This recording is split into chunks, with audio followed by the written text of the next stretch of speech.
Hello மக்களே, welcome to RJ Tamil audio novels. நான் தான் உங்கள் ஆர்ஜே. என்னுடைய கதைகளை கேட்டு மகிழ என்னுடைய சேனலை சப்ஸ்கிரைப் செய்து கொள்ளுங்கள். இப்போ வாங்க கதைக்குள்ள போகலாம். கதையின் பெயர் ரகசிய ராட்சசனே. அத்தியாயம் 31. அர்ஜுனின் வார்த்தையில் ஆரணி செய்வதறியாது திகைத்து நிற்க, அன்னபூரணி வெளியே செல்லும் அர்ஜுனை இடைமறித்தவாறு, என்ன அர்ஜுன் இதெல்லாம்? இவளை போய் உன் கூட தங்க சொல்ற? அப்போ நீ இவளை ஏத்துக்கிட்டியா? அர்ஜுன், அக்கா, உனக்கு இதெல்லாம் தேவையில்லாத விஷயம் என்றான் வெடுக்கென்று. அன்னபூரணி, அர்ஜுன், ஒரு நிமிஷம் நான் சொல்றதை கேளு. என்ன இருந்தாலும் நான் உன்னுடைய அக்கா. உன்னுடைய வாழ்க்கை மேல எனக்கு நிறைய அக்கறை இருக்கு. நாளைக்கு மாமா வரறதா சொல்லியிருக்காங்க. அவங்க வந்ததுக்கு அப்புறம் எல்லாத்தையும் பேசி ஒரு முடிவெடுக்கலாம். அர்ஜுன், நீ என்ன சொல்ல வரன்னு எனக்கு புரியல. என்ன பேசி முடிவெடுக்க போற என்றான் கேள்வியாக. அன்னபூரணி, அதான் அர்ஜுன், இவன் உன் வாழ்க்கையில இருக்கலாமா வேணாமான்னு நாம முடிவு செய்ய வேண்டாமா? அர்ஜுன், நீ ரொம்ப யோசிக்காத. அதையெல்லாம் நான் பாத்துக்கிறேன். உன் புருஷன் ஃபாரின்ல இருந்து வரார். அவர் கூட எப்படி சந்தோஷமா வாழறதுன்றத பத்தி மட்டும் நீ யோசிச்சா போதும். உன் லைஃபை நீ பாரு. அன்னபூரணி, சரி, உன் வாழ்க்கையை பத்தி நான் எதுவும் பேசல, போதுமா? ஆனா கொஞ்சம் வெயிட் பண்ணி யோசிச்சு பாரு. இப்போ எதுக்காக நீ இவளை உன்னோட ரூம்ல தங்க வைக்க சொல்ற? அப்புறம் மத்தவங்க எல்லாம் நிஜமாவே அவ கூட நீ ஹஸ்பண்டா வாழறதான்னு நினைப்பாங்க. அன்னபூரணியின் வார்த்தையில் ஆரணிக்கு சற்று நிம்மதியாக இருந்தது. எப்படியும் இவர் ஏதாவது பேசி தன்னை அர்ஜுனின் அறையில் தங்க வைக்காமல் செய்து விடுவார் என்று. அர்ஜுன், அதான் நான் அவளுக்கு தாலி கட்டிட்டேனே, அப்போ நான் அவளுடைய ஹஸ்பண்ட் தானே? அன்னபூரணி, அர்ஜுன், நான் சொல்றது உனக்கு புரியுதா புரியலையா? அர்ஜுன், அக்கா, எனக்கு எல்லாம் நல்லாவே புரியுது. நீ கொஞ்சம் சும்மா இருக்கியா என்று அவரின் வாயை அடைத்தான். ஆரணி இதற்கு மேல் அமைதியாக இருந்தால் கண்டிப்பாக அவனின் அறையில்தான் தங்க வேண்டும் என்று எண்ணியவள், நான் எங்கேயும் வரமாட்டேன், நான் இந்த ரூம்ல தான் இருப்பேன் என்றாள் திட்டவட்டமாக. இப்பொழுது நிம்மதி அடைவது அன்னபூரணியின் முறையாகிற்று. ஆனால் அர்ஜுனோ அவளை உற்று பார்த்தவன், இப்போதானே உன்கிட்ட சொன்ன, திரும்ப திரும்ப நான் உனக்கு ஞாபகப்படுத்திக்கிட்டே இருக்கணுமா? சொல்றத மட்டும் செய். ஆரணி, இல்ல, எனக்கு இந்த ரூம்லயே நல்லா செட் ஆயிடுச்சு. இனிமே இந்த மாதிரி எதுவும் நடக்காமல் நான் பாத்துக்கிறேன். இவளிடம் பேசி வேலைக்காகாது என்று எண்ணியவன் வேக எட்டுக்களுடன் அவளின் அருகில் விரைந்தான். அனைவரும் சுதாரிப்பதற்கு முன்னதாகவே அவளை தன் கைகளில் ஏந்தியவன் கடகடவென தன் அறையை நோக்கி நடக்கலானான். இதை ஆரணியுமே சற்றும் எதிர்பார்க்கவில்லை. திகைத்து விழித்தவள் அவனிடம் இருந்து விடுபட முடியாமல் திணறிக் கொண்டிருந்தாள். அவனின் முகத்தை இவ்வளவு அருகில் பார்த்ததும் ஆரணியின் காதல் கொண்ட மனம் அவனுக்குள் தன் காதலனை தேடத் தொடங்கியது. பார்ப்பதற்கு இவன் அப்படியே அர்ஜுனின் சாயலில் தானே இருக்கிறான். எதை வைத்து அண்ணன் இவனை அர்ஜுன் இல்லை என்று கூறுகிறார்? ஒருவேளை இவனது உயரமாக இருக்குமோ? ஆமா, கண்டிப்பா அதுவாதான் இருக்கும். சின்ன வயசுல பார்க்கும்போது அர்ஜுன் அவ்வளவு உயரம் இல்லையே, எப்படி அதற்குள் இவ்வளவு உயரமா வளர்ந்திருப்பான்? கண்டிப்பா இது அர்ஜுனுடைய அண்ணன் தான் என்று எண்ணியவளருக்கு அவனின் கைகளில் ஒரு நொடி கூட இருக்க முடியவில்லை. உடல் முழுவதும் தீச்சுட்டார் போல் திகு திகுவென எரிய தொடங்கியது. ஆனால் எவ்வளவு முயற்சி செய்தும் அவனிடம் இருந்து விடுபடவும் முடியவில்லை. ஏற்கனவே உடல் அசதியில் சோர்ந்து போயிருப்பதால் அதற்கு மேல் விடுபட முயற்சி செய்யவும் உடம்பில் தெம்பில்லாமல் போனது. அழுகை மட்டுமே அழையா விருந்தாளியாக வந்துவிட்டது. அவளின் எந்த ஒரு எதிர்ப்பிற்கும் எதிர்வினை ஆற்றாதவன் நேராக அறையுனுள் சென்ற பிறகே அவளை இறக்கிவிட்டான். உடனே சட்டென அவனை விட்டு விலகிய ஆரணி கோபமாக, என்ன பண்றீங்க நீங்க? நான் உங்ககிட்ட கேட்டேனா? என்ன பார்த்துக்க எனக்கு தெரியும். யாருடைய கரிசனமும் எனக்கு தேவையில்லை. எந்த உரிமையில என்ன உங்க ரூம்ல தங்க சொல்றீங்க என்று கோபத்தில் மூச்சு வாங்க கேட்டாள். அர்ஜுன் அவளை ஏளனமாக பார்த்தவன், என்னை விட வேற யாருக்கும் உன் மேல உரிமை கிடையாது. Because I am your husband. அந்த ஒரு உரிமை போதாதா என்று ஆரணியை மொத்தமாக ஆஃப் செய்து விட்டான். அண்ட் ஒன் மோர் திங், இப்படி என் முன்னாடி வாய்ஸ் ரைஸ் பண்ணி பேசுற வேலையெல்லாம் வச்சுக்காத. நான் எப்போதும் ஒரே மாதிரி இருக்க மாட்டேன். அப்படியே செத்தா சாகட்டும்னு விட்டு இருக்கணும். உன்னை கொண்டு போய் ஹாஸ்பிட்டல்ல சேர்த்தன்ல, அதான் இப்போ இவ்வளவு பேசுற. அர்ஜுனின் வார்த்தைகளுக்கு எல்லாம் அஞ்சாத ஆரணி எப்படியாவது இந்த அறையை விட்டு வெளியேற வேண்டும் என்ற எண்ணத்தோடு, என்னால் இந்த ரூமில் தங்க முடியாது, நான் அந்த ரூமிலேயே தங்கிக்கிறேன் என்றாள் மீண்டும். அர்ஜுன் அவளை உற்று பார்க்க, ஏன் என்னோட ஒரே ரூம்ல தங்க முடியாதா? சின்ன வயசுல இருந்து என்ன தானே நீ உருகி உருகி காதலிச்ச? என்னோட ஒரே ரூம்ல தங்கறதுல உனக்கு என்ன கஷ்டம்? பிரெக்னண்டா இருக்க வைஃபை நான் தானே நல்லபடியா பாத்துக்கணும் என்றான் நக்கல் இழைந்தோடும் குரலில். ஆரணி, இங்க பாரு, நான் தெரியாம பண்ணிட்டேன். உன் மேல அப்படி ஒரு பழிய போட்டது தப்புதான். தயவு செஞ்சு என்னை மன்னிச்சிரு. நான் வேணும்னா என் மேலதான் தப்புன்னு எல்லாரும் முன்னாடியும் சொல்லிடுறேன். ப்ளீஸ், என்னால உன் கூட ஒரே ரூம்ல எல்லாம் இருக்க முடியாது என்று திடமாக கூறினாலும் அவளின் கண்களில் மட்டும் கண்ணீர் கொட்டி கொண்டிருந்தது. அர்ஜுன், இதுதான் எனக்கு வேணும். இவ்வளவு நாள் இது தெரியாமல் போச்சே. தெரிஞ்சிருந்தா முன்னாடியே உன்னை என் ரூம்ல கொண்டு வந்து தங்க வச்சிருப்பேன். ச்சே, நல்ல சான்ஸை நானே மிஸ் பண்ணிட்டேன். என்னை அசிங்கப்படுத்தின உனக்கு இதுதான் பனிஷ்மெண்ட். இனி உன் லைஃப் லாங் நீ ஏன் கூட என் ரூம்ல தான் இருக்கணும் என்று ஆரணியின் தலையில் பெரிய இடியை இறக்கினான். ஆரணிக்கு இப்பொழுது என்ன செய்வது என்றே தெரியவில்லை. இவனுடன் எப்படி, அதுவும் ஒரே அறையில்?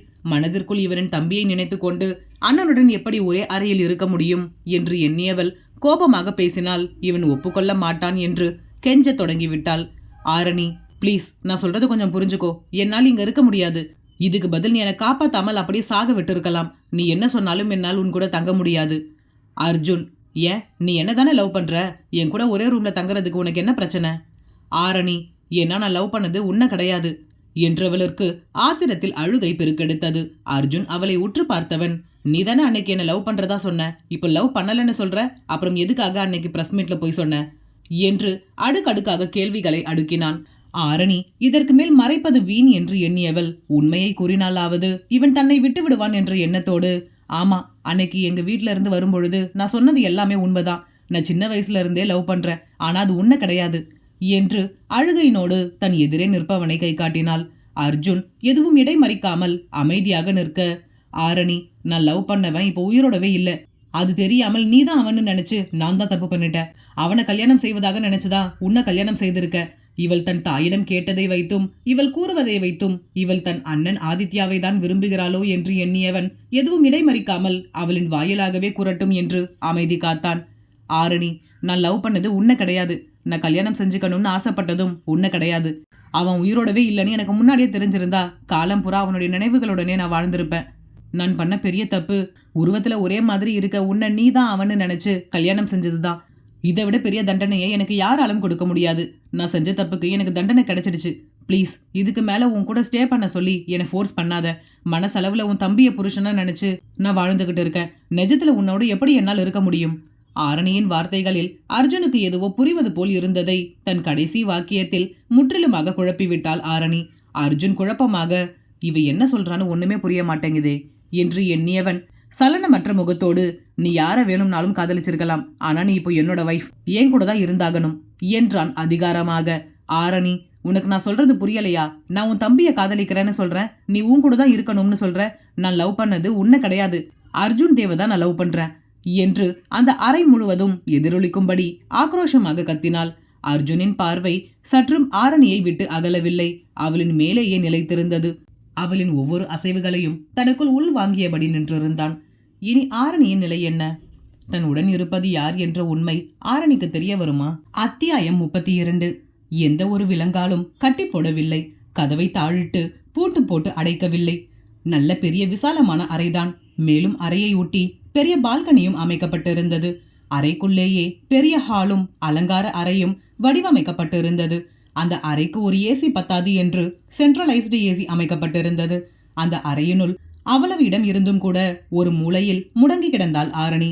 அவளால் இதை சற்றும் ஏற்றுக்கொள்ள முடியவில்லை.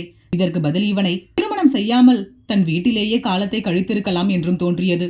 என்ன செய்ய முடியும்? காலம் கடந்த சிந்தனை. அர்ஜுன் தேவ் தன் அறைக்கு ஆரணியை தூக்கிச் சென்றது முதல் அவள் அறையை விட்டு வெளியே வரவே இல்லை.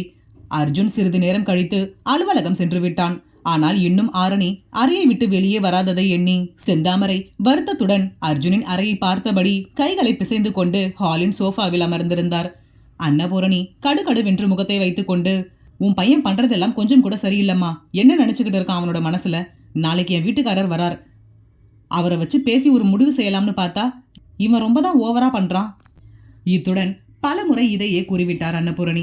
அர்ஜுன் அவரின் வாயை அடைத்து பேச விடாமல் செய்துவிட்டு அலுவலகம் சென்றது முதல் அன்னபூரணி இதையே தான் கூறி புலம்பிக் கொண்டிருக்கிறார். செந்தாமரை, இது ஏன் எத்தனை தடவை தான் சொல்லுவ பூரணி? இது அவனுடைய வாழ்க்கை, அவன்தான் முடிவு செய்யணும். நீ ஏன் தேவையில்லாமல் அவனுடைய வாழ்க்கையில மூக்க நுழைக்கிற என்றார் அலுப்பான குரலில். அன்னபூரணி கோபத்தில் சட்டென்று சோபாவில் இருந்து எழுந்து நின்றவள், என்னம்மா நீயும் இப்படி புரியாமல் பேசுற? அப்போ உங்க யாருக்குமே என்னுடைய வாழ்க்கையை பத்தி எந்த ஒரு கவலையும் இல்லையா? நான் எப்படி போனாலும் பரவாயில்லையா என்றாள் வெடுக்கென்று. செந்தாமரை, பூரணி, நீ எதுக்கும் முடிச்சு போட்டு பேசுற. உன்னோட மாமியார் வீட்டு ஆளுங்க ஆசைப்படுறாங்க என்பதற்காக அர்ஜுனுக்கு விருப்பம் இல்லாத வாழ்க்கையை அவனை வாழ சொல்றியா? கொஞ்சம் புரிஞ்சுக்கோமா. அன்னபூரணி, ஓ அப்படியா? இப்போ மட்டும் இங்க என்ன வாழுது? உன் பையன் என்ன அவளை ஆசைப்பட்டு பிடிச்சா இந்த வாழ்க்கையை வாழ்ந்துகிட்டு இருக்கான்? எவ்வளோ ஒருத்தி வந்து பொய் சொல்லிதானே உன் பையனை தாலி கட்ட வச்சிருக்கா என்றாள் ஏளனமாக. செந்தாமரை இவளிடம் பேசுவதே வீண் என்று எண்ணியவர் அமைதியாகிவிட்டார். சரி, அந்த பொண்ணை வெளியிலேயே காணும், நான் போய் பார்த்துட்டு வரேன் என்றபடி சோபாவில் இருந்து எழுந்திருக்க, அன்னபூரணி, நீ பண்றதெல்லாம் கொஞ்சம் கூட சரியில்லம்மா. அந்த பொண்ணுக்கு நீ ரொம்ப தான் ஓவரா இடம் கொடுக்கற. அவளை எல்லாம் எங்க வைக்கணுமோ அங்க வைக்கணும், இல்லனா கஷ்டம் நமக்கு தான். செந்தாமரை இவள் கூறுவதையே சற்றும் பொருட்படுத்தாதவர் நேராக அர்ஜுனின் அறையை நோக்கி நடந்தார். செந்தாமரை சென்று அறை கதவின் மேல் கையை வைத்ததுமே கதவு தானாக திறந்து கொண்டது. அறை கதவு தாழிடப்படாமல் இருப்பதை உணர்ந்தவர் அதை திறந்து கொண்டு உள்ளே நுழைந்தார்.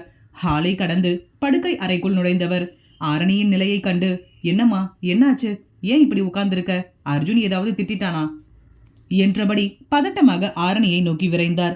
அங்கே சுவற்றின் மூலையில் தன் கால்களில் முகத்தை புதைத்துக் கொண்டு அழுது கொண்டிருந்த ஆரணி செந்தாமரையின் வார்த்தையில் நிமிர்ந்து அவரை நோக்கினாள். செந்தாமரை, என்னம்மா, நான் கேட்டுக்கிட்டே இருக்கேன், நீ பதில் சொல்லாமல் இப்படி அழுதுகிட்டே இருக்கியே, ஏற்கனவே உடம்பு முடியல, இப்படி அழுது ஏமா உடம்பை வீணாக்கிக்கிற என்றார் பரிவாக. ஆரணி வெறுமையான குரலில், இனி எனக்கு என்ன ஆனால் என்ன ஆண்டி, என் வாழ்க்கையே முடிஞ்சு போச்சு, நானே என் வாழ்க்கையை நாசம் பண்ணிட்டேன், கொஞ்சம் யோசிச்சிருக்கணும், அவசரப்பட்டுட்டேன் என்று ஏதேதோ பிதற்றியபடி அமர்ந்திருந்தாள். செந்தாமரை, நீ என்னம்மா சொல்ற, எனக்கு ஒண்ணுமே புரியல என்றார் குழப்பமாக ஆரணியை பார்த்தபடி. ஆரணி, இவரிடம் இனி விசாரித்து என்ன பயன், அதான் உண்மை அனைத்தும் தெரிந்து விட்டதே. ஒவ்வொருவரின் வாயிலாகவும் அர்ஜுன் இந்த உலகில் இல்லை என்பதை கேட்கும் பொழுது ஒவ்வொரு முறையும் இதயத்தை யாரோ கூர்வால் கொண்டு அறுப்பது போன்ற வழியை உணர்கிறாள் ஆரணி. இவரிடமும் கேட்டு இவரும் அதை தானே கூறப்போகிறார் என்று எண்ணியவளுக்கு வாழ்க்கையை வெறுத்து விட்டது.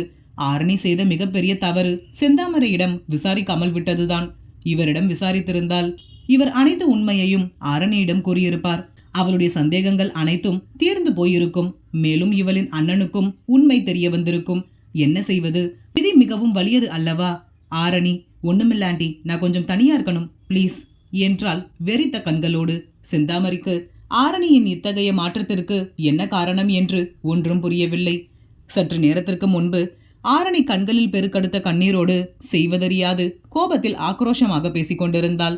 அவளை பார்த்து கொண்டிருந்த அர்ஜுனிற்கு இது என்ன மாதிரியான உணர்வு என்று கூற முடியவில்லை. மேலும் அவனின் குழப்பமும் இப்பொழுது தீர்ந்து விட்டதல்லவா. ஆரணி ஆதித்யா தேவ் என்று நினைத்து தன் மனதில் இருப்பதை இவனிடம் கூறிக்கொண்டிருக்கிறாள். அர்ஜுனோ இவள் தன் அண்ணனை தான் காதலிக்கிறாள் என்று எண்ணியவனிற்கு ஆரணி இவனை தான் காதலிக்கிறாள் என்று தெரிந்ததுமே ஏதோ ஒரு இனம் புரியாத நிம்மதி அவனின் மனதிற்குள் பரவியது. அது ஏன் என்று அவனுக்குமே தெரியவில்லை. இதுவரை ஆரணியின் மீது எந்த ஒரு அன்போ அக்கறையோ காதல் உணர்வோ அர்ஜுனுக்கு ஏற்பட்டது கிடையாது. ஆனால் இப்பொழுது ஏற்படும் இந்த உணர்விற்கு என்ன பெயர் என்று அவனுக்குமே புரியவில்லை. ஆரணியோ தன் அண்ணன் கூறியதை வைத்து அர்ஜுன் இறந்து விட்டதாக எண்ணிக்கொண்டு அர்ஜுனிடமே தன் காதலை வெளிப்படுத்திக் கொண்டிருந்தாள். அவளின் வாய்மொழியாக அவள் எந்த அளவிற்கு தன் மீது அன்பு வைத்திருக்கிறாள் என்பதை அறிந்த அர்ஜுனுக்கு ஒரு புறம் மலைப்பாகவும் இருந்தது. ஆரணி அழுகையினோடு தன் கரம் கூப்பி, ப்ளீஸ் என்னை ஃபோர்ஸ் பண்ணாதீங்க, என்னால் உன்னோட ஒரே ரூமில் எல்லாம் தங்க முடியாது, நான் பண்ணது பெரிய தப்பு தான், என்னை மன்னிச்சிரு, அதுக்காக நீ வேற எந்த தண்டனை கொடுத்தாலும் அதை நான் ஏத்துக்கிறேன், சீக்கிரமே நான் செஞ்ச தப்ப நானே சரி பண்றேன் என்றாள் மன்றாடுவது போல். இதுவரை அமைதியாக ஆரணி கூறுவதை கேட்டுக்கொண்டிருந்தவன் ஆரணியின் இறுதி வாக்கியத்தில் வேக எட்டுக்களுடன் அவளை நோக்கி விரைந்தான். அவளின் உயரத்திற்கு குனிந்தவன் அவளின் தாடையை பிடித்து அதில் சற்று அழுத்தம் கொடுத்தவாறு, இங்க பாரு, நீ தெரிஞ்சு செஞ்சியோ தெரியாம செஞ்சியோ அதெல்லாம் எனக்கு தேவையில்லாத விஷயம். இப்போ நீ என்னோட வைஃப், என் கூட தான் இருந்தாகணும், நான் சொல்றது தான் செஞ்சாகணும், புரிஞ்சுதா ஸ்வீட் ஹார்ட் என்றான் கராராக. ஆரணிக்கு தான் இவ்வளவு தூரம் கெஞ்சியும் அவன் சற்றும் இறங்கி வராமல் இருப்பது பெரும் அதிர்ச்சியை கொடுத்தது. இனி என்ன செய்வது என்று ஒன்றும் புரியவில்லை. இதற்கு மேல் என்ன கூற முடியும்? நான் உன் தம்பியை விரும்புகிறேன் என்று வெளிப்படையாக கூறிய பிறகும் கூட அதை இவன் ஒரு பொருட்டாகவே எடுத்துக்கொள்ளவில்லையே. என்ன மாதிரியான மனிதன் இவன்? இரக்கமற்ற ராட்சசன் என்று மனதிற்குள் கோபத்தை வேகமாக பரவியது. அர்ஜுன் அவளின் தாடையிலிருந்து தன் கையை விலக்கியவன் லேசாக அவளின் கன்னத்தில் தட்டியவாறு, பார்த்து நடந்துக்கோ, தேவையில்லாமல் என்ன டென்ஷன் பண்ணினா விளைவுகள் ரொம்ப மோசமா இருக்கும் என்றவனின் பார்வை உரிமையோடு அவளின் மீது தாராளமாக படிந்து மீண்டது. அதில் ஆரணிக்கு மிகவும் அருவருப்பாக இருந்தது. ஆமா, நீ சொல்வது எல்லாமே உண்மைதான். அர்ஜுன் இப்போ உயிரோடவே இல்லை, அவன் மேல போய் பல வருஷமாகுது. நான் ஆதித்யா தேவ். So what? நான் உன்னை என்னை கல்யாணம் செஞ்சுக்க சொல்லி ஃபோர்ஸ் பண்ணேனா? நீயே தானே போய் சொல்லி என்னை கல்யாணம் செய்த. இப்போ வந்து அழுது புலம்புனா நான் என்ன செய்ய முடியும்? பரவாயில்ல, இது வரைக்கும் நானும் உன்னை நோட் பண்ணி பார்த்தது கிடையாது. பட் நாட் பேட், நீயும் பார்க்க அழகா தான் இருக்க. ஸோ இனிமே உன்னையே என்னுடைய வைஃபா லைஃப் லாங் வச்சுக்கலாம்னு இருக்கேன் என்று அவளின் தலையில் குண்டை போட்டவன் அவ்வளவுதான் என்பது போல் வெளியேறிவிட்டான். ஆரணிக்கு ஒரு அடி கூட எடுத்து வைக்க முடியவில்லை. தான் நின்ற இடத்திலேயே அப்படியே சரிந்து அமர்ந்து விட்டாள். தான் உண்மையை கூறினால் கண்டிப்பாக அவன் தன்னை விட்டு விடுவான் என்று எண்ணியவளுக்கு பெரும் ஏமாற்றமே கிட்டியது. மேலும் அவன் கடைசியாக பார்த்த பார்வையை இவளால் ஜீரணிக்கவே முடியவில்லை. தன் உடன் பிறந்தவனை விரும்புபவளை எப்படி இவனால் இப்படி ஒரு பார்வை பார்க்க முடிகிறது? இவனின் அலுவலகத்தில் சேர்ந்த புதிதில் தூரத்திலிருந்து பார்த்து பார்த்து எப்படியெல்லாம் இவளை வர்ணித்தாளோ ரசித்தாளோ, இப்பொழுது அவன் அருகில் வரும்பொழுது அவ்வளவு வெறுக்கிறாள், அருவருப்பாக உணர்கிறாள். அவனின் அருகில் செல்வதற்காக பலமுறை அவன் லிப்டினுள் ஏறிய பிறகுதான் அவசரமாக ஓடி வந்து இவள் ஏறுவாள். அப்போதெல்லாம் ஏதோ சிறகுகள் இல்லாமலே வானில் பறப்பது போன்று உணர்வாள் ஆரணி. ஆனால் இப்பொழுது அவன் தீண்டிச் சென்ற கன்னத்தை தான் உடுத்தி இருந்த துணியால் பலமுறை துடைத்து விட்டாள், கன்னமே சிவந்து விடும் அளவிற்கு. ஆனாலும் அவளின் கைத்தடம் இவளின் கன்னத்தை விட்டு சென்றது போல் இவளுக்கு தோன்றவில்லை. எவ்வளவுதான் அழ முடியும்? அழுது அழுது ஓய்ந்து போனவள் இனி அழக்கூடாது என்று திட்டவட்டமாக முடிவெடுத்தாள். அப்பொழுதுதான் ஆரணியை காண வேண்டி செந்தாமரை அறையினுள் நுழைந்தார். அர்ஜுனுக்கும் ஆதித்யாவிற்கும் இடையில் மாட்டி விழி பிதுங்கி நிற்கும் ஆரணியின் நிலை என்ன? அத்தியாயம் 33. அனைவரும் டைனிங் ஹாலில் அமர்ந்து உணவருந்தி கொண்டிருந்தனர். அந்த வீடே இந்த ஒரு வாரத்தில் களையிழந்து போய்விட்டது என்றுதான் கூற வேண்டும். ஆரணி இந்த வீட்டை விட்டு சென்று இன்றுடன் ஒரு வாரம் ஆகிவிட்டது. ஆனாலுமே அந்த துயரிலிருந்து இவர்கள் யாருமே இன்னும் மீண்டு வரவில்லை என்றுதான் கூற வேண்டும். என்னதான் மனதிற்குள் வருத்தம் இருந்தாலும் வெளியே செல்வதால் அபிமன்யு, ஆரியன், யாழினி மற்றும் மகேந்திரன் ஓரளவிற்கு தெளிவடைந்து விட்டனர். ஆனால் மீராவும் பாட்டியும் தாத்தாவும் தான் இன்னும் அந்த சம்பவத்திலிருந்து மீள முடியாமல் தவித்துக் கொண்டிருக்கின்றனர். மீரா தட்டையே வெறித்த பார்வை பார்த்து கொண்டு அமர்ந்திருந்தார். அவருக்கு இந்த வீட்டின் ஒவ்வொரு இடத்தையும் பார்க்கும் பொழுது தன் மகளின் நினைவுதான் மேல் எழுகிறது. என்ன செய்வது? இந்த வீட்டின் ஒவ்வொரு சுவற்றிலும் ஆரணியின் சுவடு இருக்கின்றதல்லவா? இந்த ஒரு வாரத்தில் அவர்களின் வீட்டில் இருப்பவர்களின் பேச்சு சத்தமும் சிரிப்பு சத்தமும் முற்றிலுமாக குறைந்து விட்டது. ஏன் மறைந்தே விட்டது என்று கூட கூறலாம். யாழினி, அபிமன்யுவின் குழந்தைகள்தான் இவர்கள் சற்று உயிர்ப்போடு இருப்பதற்கு காரணம். மகேந்திரனால் தான் மீராவை இப்படி பார்க்கவே முடியவில்லை. தங்களுக்கு திருமணம் முடிந்த நாள் முதல் மீராவிற்கு சிறு மன வருத்தம் கூட இருக்கக்கூடாது என்று அனைத்து விஷயத்தையுமே பார்த்து பார்த்து செய்பவரால் இப்பொழுது தன் மனைவி இப்படி மனமுடைந்து இருப்பதை தாங்கிக் கொள்ள முடியாமல் அவரை தேற்றுவதற்காக பலவாறு முயற்சி செய்து கொண்டிருக்கிறார். ஆனால் அதற்கெல்லாம் பலன்தான் பூஜ்யம். வள்ளியம்மை பாட்டி மீராவிற்கு அருகில் அமர்ந்தவர், என்ன மீரா, இன்னும் அதையே நினைச்சுக்கிட்டு இருந்தா எப்படி? சாப்பிடுமா. இந்த ஒரு வாரத்துல நீ சாப்பிடாமல் பாதி உடம்பாயிட்ட. உன்னை பார்க்கவே எனக்கு ரொம்ப கஷ்டமா இருக்கு. நடந்தது நடந்து போச்சு. இனி நம்ம கையில் என்ன இருக்கு? அவளோட வாழ்க்கையில எந்த பிரச்சனையும் இருக்கக்கூடாதுன்னு வேண்டிக்கிறத தவிர நமக்கு வேற வழி இல்லம்மா. இங்க பாரு, உன்னுடைய பேரனும் பேத்தியும் இந்த ஒரு வாரமா பாட்டி அவங்களோட விளையாடாம எப்படி சோகமா உட்கார்ந்துருக்காங்கன்னு பாரு என்று குழந்தைகளை காட்டி அவரின் மனதை மாற்ற முயற்சி செய்தார். கடந்த ஒரு வாரமாக மீரா அறைக்குள்ளேயே தன்னை முடக்கி கொண்டார்.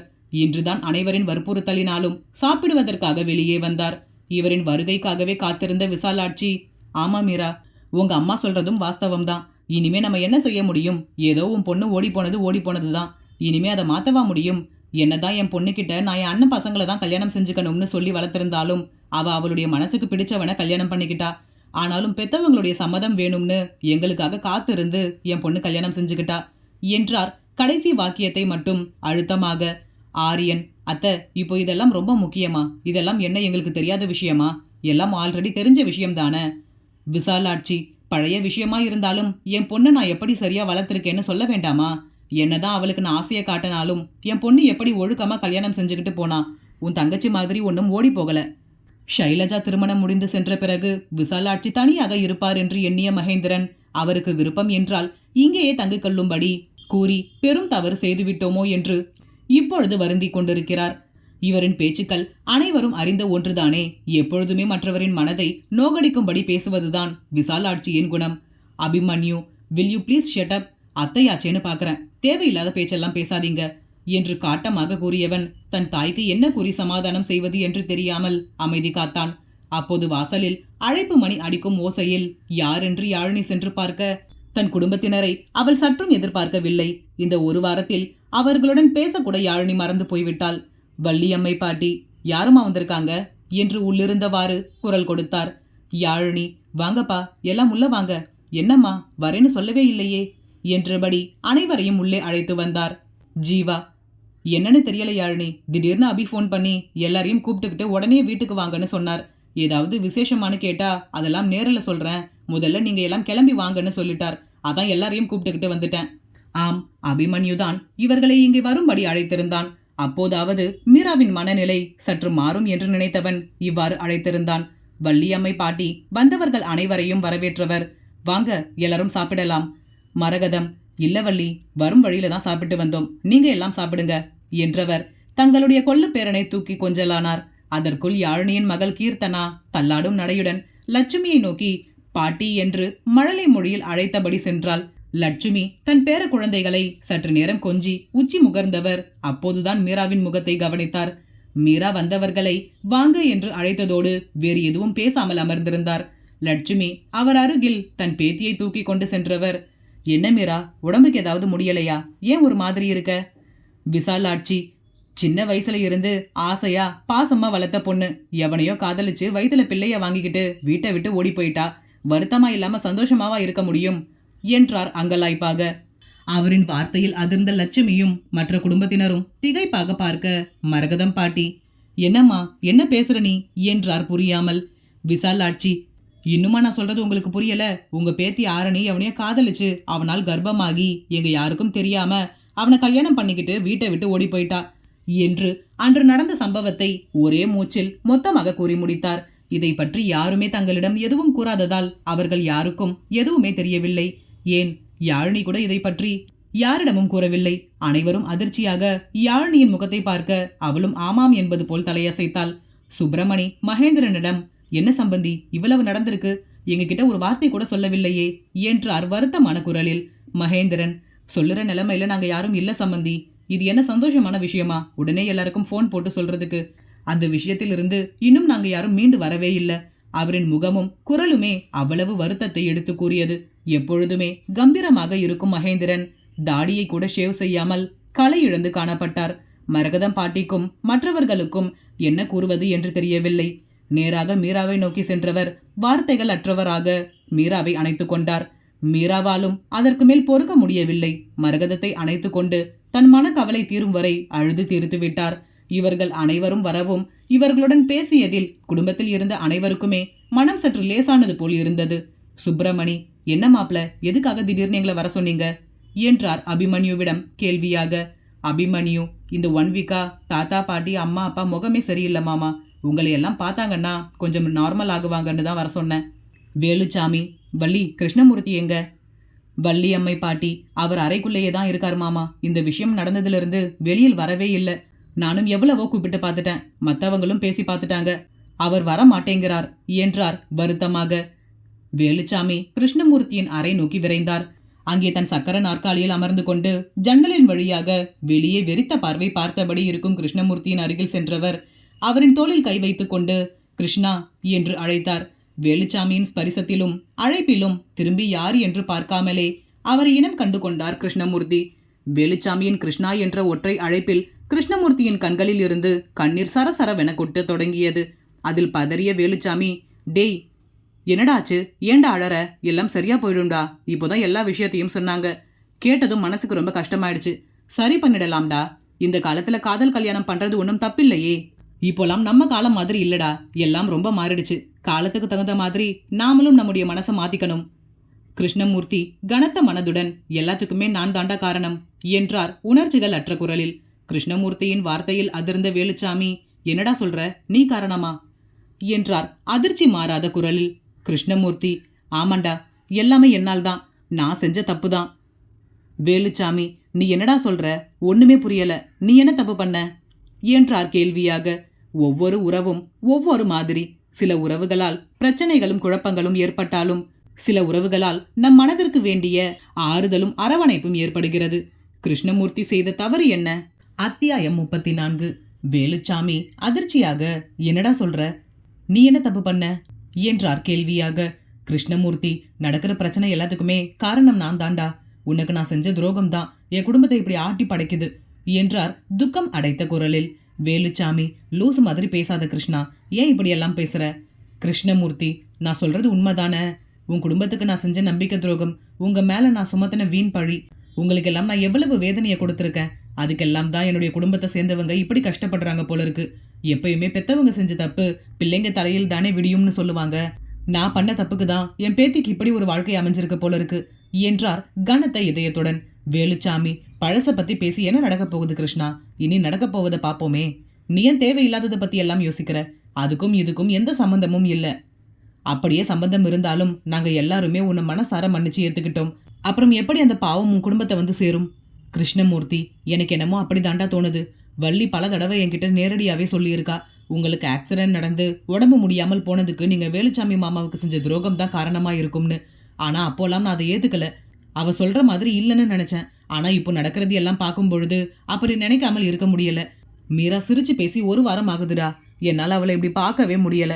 அவளோட முகத்தை பார்க்கும் போதெல்லாம் நான் உங்களுக்கு செஞ்ச துரோகத்தால தான் என் குடும்பம் இன்னைக்கு இவ்வளவு கஷ்டப்படுதோன்னு மனசுக்கு ரொம்ப கஷ்டமா இருக்கு என்றார் வேலுச்சாமியின் கைகளை பிடித்துக்கொண்டு. வேலுச்சாமி அவரின் தோள்களில் ஆதரவாக தடவி கொடுத்தவர், தேவையில்லாமல் யோசிக்காத கிருஷ்ணா. நீ ரொம்ப யோசிக்கிற. நீ நினைக்கிற மாதிரி எல்லாம் எதுவுமே இல்ல. அதெல்லாம் நடந்து முடிஞ்ச விஷயம். அதுக்கப்புறம் நம்ம 2 குடும்பமும் சேர்ந்து இப்போ ஒத்துமையா சந்தோஷமா தானே இருக்கும். அதுக்கும் இப்போ நடக்கிற விஷயத்துக்கும் எந்த சம்மந்தமும் இல்ல. நீ உன் மனசை போட்டு குழப்பிக்காத. எல்லாம் சீக்கிரமே சரியாகும். நீ தைரியமா இருந்தாதான் உன் பொண்ணும் தைரியமா இருப்பா. நீயே இப்படி உடஞ்சு போயிட்டா அப்புறம் அவளுக்கு யாரு தைரியம் சொல்றது என்று எதுவோ பேசி கிருஷ்ணமூர்த்தியை ஓரளவிற்கு தேற்றினார். கிருஷ்ணமூர்த்திக்கு வேலுச்சாமியை பார்க்கும் பொழுதெல்லாம் எப்பொழுதுமே ஒரு சிந்தனை எழுந்து கொண்டே இருக்கும். எப்படி இவனால் மட்டும் இப்படி இருக்க முடிகிறது? நான் செய்தது எவ்வளவு பெரிய துரோகம். அதை மன்னித்து இலகுவாக என்னை ஏற்றுக்கொண்டான். இதே இவனிடத்தில் வேறு யாராவது இருந்திருந்தால் கண்டிப்பாக என்னை பெரிதாக தண்டித்திருப்பார்கள். ஆனால் இவனோ நான் கொடுத்த அனைத்து துன்பத்தையும் ஏற்றுக்கொண்டு பதிலுக்கு எனக்கு இன்பத்தை மட்டுமே வழங்கி கொண்டிருக்கிறான். இப்படிப்பட்டவன் என் வாழ்க்கையில் எனக்கு நண்பனாக கிடைத்தது நான் இந்த ஜென்மத்தில் செய்த புண்ணியம். இதற்காக தான் கடவுள் எனக்கு தாய் தந்தை தேவையில்லை என்று நினைத்து விட்டார் போலும். எனக்கு அனைத்துமாய்தான் வேலுச்சாமி இருக்கிறானே என்று எண்ணியவருக்கு மகிழ்ச்சியில் மனம் நிறைந்து போனது. யாழினி, என்ன 2 பேரும் பேசி முடிச்சிட்டீங்களா? உங்க ஃப்ரெண்டை பார்த்ததுக்கு அப்புறம் தான் உங்களுடைய முகமே தெளிவடைஞ்சிருக்கு தாத்தா என்றாள் கிருஷ்ணமூர்த்தியை பார்த்து. கிருஷ்ணமூர்த்தி, ஆமா யாழினி, என்னைக்குமே எனக்கு என்ன பிரச்சனை என்றாலும் முதல்ல வந்து நிற்கிறது என்னுடைய வேலுதான் என்றவர் மெதுவான குரலில் சற்று தயங்கியபடி, யாழினி, உன்கிட்ட ஒன்று சொல்லணுமா? யாழினி, என்ன தாத்தா சொல்லுங்க. கிருஷ்ணமூர்த்தி, உன் மனசு வருத்தப்படுற மாதிரி நான் நிறைய விஷயங்கள் செஞ்சிருக்கேன். அதெல்லாம் எதையும் மனசுல வச்சுக்காதமா, என்னை மன்னிச்சிரு என்றார் தன் கரம் கூப்பி. அதில் பதறிய யாழினி சட்டென்று அவரின் கைமேல் தன் கையை வைத்தவள், என்ன தாத்தா இப்படியெல்லாம் பேசுறீங்க? நானும் உங்க பேத்தி மாதிரி தானே. என்கிட்ட போய் நீங்க மன்னிப்பு கேட்கலாமா? கிருஷ்ணமூர்த்தி, நான் செஞ்ச தப்புக்கு எத்தனை தடவை மன்னிப்பு கேட்டாலும் போதாதுமா. நீங்க எல்லாரும் பெருந்தன்மையா என்னை மன்னிச்சிருந்தாலும் என் மனசு போட்டு உறுத்திக்கிட்டே இருக்கு. யாழினி, தாத்தா, நீங்க 2 பேரும் பேசிக்கிட்டு இருந்ததை நான் கேட்டுக்கிட்டு தான் இருந்தேன். நீங்க தேவையில்லாமல் யோசிக்கிறீங்க. நீங்க பயப்படுற மாதிரி எதுவும் இல்லை. எல்லாம் சீக்கிரமே சரியாயிடும் பாருங்க. சற்று நேரத்தில் மீண்டும் அழைப்பு மணி ஓசை கேட்க இம்முறை மரகதம் பாட்டி சென்று யார் என்று பார்த்தார். மரகதம் பாட்டி, என்ன தம்பி இது, இவ்வளவு பெரிய பெட்டியை தூக்கிக்கிட்டு வந்திருக்கீங்க என்றார் ஆச்சரியமாக பார்த்தபடி. யாழினிக்காக பார்சலை டெலிவரி செய்ய வந்திருந்தவர், இந்த வீட்டு அட்ரஸ்க்கு தாமா கொடுக்க சொல்லியிருக்காங்க, கொஞ்சம் தள்ளுங்க, நான் உள்ள கொண்டு வந்து வச்சிடுறேன் என்று கூற அவருக்கு வழி விட்டபடி, யாழினி இங்க வந்து பாரு, யாரோ என்னமோ அனுப்பியிருக்காங்களாம் என்று குரல் கொடுத்தார். அவரின் குரலில் மொத்த குடும்பத்தினருமே ஹாலில் கூடிவிட்டனர். ஆரியன், என்ன இது இவ்வளவு பெருசா இருக்கு? யாழினி, ஏன் உனக்கு யாராவது அனுப்பியிருப்பாங்கன்னு நினைச்சியா என்றால் நக்கலாக புன்னகைத்தபடி. ஆரியன், ஏன் எனக்கு வராதுன்னு சொல்றியா? மேபி எனக்கு கூட வந்திருக்கலாம். என்னை இம்ப்ரெஸ் பண்றதுக்காக யாராவது அனுப்பியிருப்பாங்க என்றான் வர்ஷினியை மனதில் நினைத்து கொண்டு. யாழினி, நீ யாரை நினைச்சு கனவு காணுறனே எனக்கும் தெரியும். ஆனா இவ்வளவு பெரிய கிஃப்ட் கொடுக்கற அளவுக்கெல்லாம் நீ வர்த்தில்ல என்றாள் கிண்டலாக. ஆரியன், ரொம்ப பண்ணாத. உனக்கு மட்டும் எங்க அண்ணா இவ்வளவு பெரிய கிஃப்ட் வாங்கி கொடுத்திருப்பார்னு நினைக்கிறியா? No chance. இது கண்டிப்பா என் அண்ணா உனக்கு வாங்கி கொடுத்த கிஃப்டா இருக்காது என்று கூறி நகைத்தவனை முறைத்து பார்த்த யாழினி, ஏன் எனக்கு உங்க அண்ணன் வாங்கி தர மாட்டாரா? நான் கேட்டா இதை விட பெரிய கிஃப்டா கூட வாங்கி தருவார் என்றால் முகத்தை திருப்பிக் கொண்டு. ஆரியன், அது என்னமோ சரிதான், நீ கேட்டாதான் வாங்கி தருவார். அவருக்கா இப்படியெல்லாம் கொடுக்கணும்னு தோணாது. அதற்குள் விசாலாட்சி இவர்களை தள்ளிவிட்டபடி முன்னே வந்தவர், தள்ளுங்க தள்ளுங்க, என் பொண்ணு தான் எனக்காக அனுப்பியிருப்பா. என்னுடைய காஸ்மெட்டிக்ஸ் எல்லாம் எக்ஸ்பைரி ஆக போகுதுன்னு நான் அவகிட்ட சொல்லிக்கிட்டு இருந்தேன். அதான் எனக்காக அனுப்பியிருக்கா போல இருக்கு என்றார் பெருமையாக. ஆரியன், அத்தை, இவ்வளவுமா நீங்க உங்க முகத்துல பூசுறீங்க என்று ஆச்சரியம் கலந்த அதிர்ச்சியோடு கேட்டான். விசாலாட்சி, ஏன் நான் என்ன போட்டா உனக்கு என்னடா? எனக்காக என் பொண்ணு எவ்வளவு பெரிய பார்சல் அனுப்பியிருக்கா பாத்தியா என்றார் வந்திருந்த பார்சலை தட்டி பார்த்தபடி. அதற்குள் வந்த டெலிவரி மேன், மேடம் என்னை கொஞ்சம் பேச விடுறீங்களா? மாத்தி மாத்தி நீங்களே பேசிக்கிட்டு இருக்கீங்களே, என்கிட்ட கேட்டா நானே சொல்ல போறேன் யாருக்கு இந்த பார்சல் வந்திருக்குன்னு. ஆரியன், நீங்களே சொல்லுங்க அண்ணா, ஆரியன் என்ற பெயருக்கு தானே வந்திருக்கு என்றான் தன் காலரை தூக்கிவிட்டபடி. விசாலாட்சி, நல்லா பாருப்பா, விசாலாட்சின்னு வந்திருக்கா. டெலிவரி மேன், உங்க 2 பேருக்குமே வரல. இங்க யாழினி யாரு? அவங்க பேருக்கு தான் வந்திருக்கு. அதில் யாழினியின் கண்கள் ஆச்சரியத்தில் விரிய ஆரியனிடம், நான் அப்போவே சொன்னேன்ல, உங்க அண்ணன் தான் எனக்காக வாங்கி கொடுத்திருக்காங்க. ஆரியன், ரொம்ப பண்ணாத, வா என்ன இருக்குன்னு பாப்போம். பிறகு அந்த டெலிவரி மேன் சென்ற பிறகு இருவரும் நான் தான் பிரிப்பேன் என்று சண்டையிடத் தொடங்கிவிட்டனர். இவர்களின் வாய் தகராறில் மீராவிற்குமே சிறு புன்னகை அரும்பியது. வள்ளி அம்மை, சரி சரி போதும், யாராவது ஒருத்தர் பிரிங்க. 2 பேரும் இப்படி சண்டை போட்டா எப்படி? யாழினி, எனக்கு வந்த பார்சலை நான் தான் பிரிப்பேன், இவனை கையை எடுக்க சொல்லுங்க.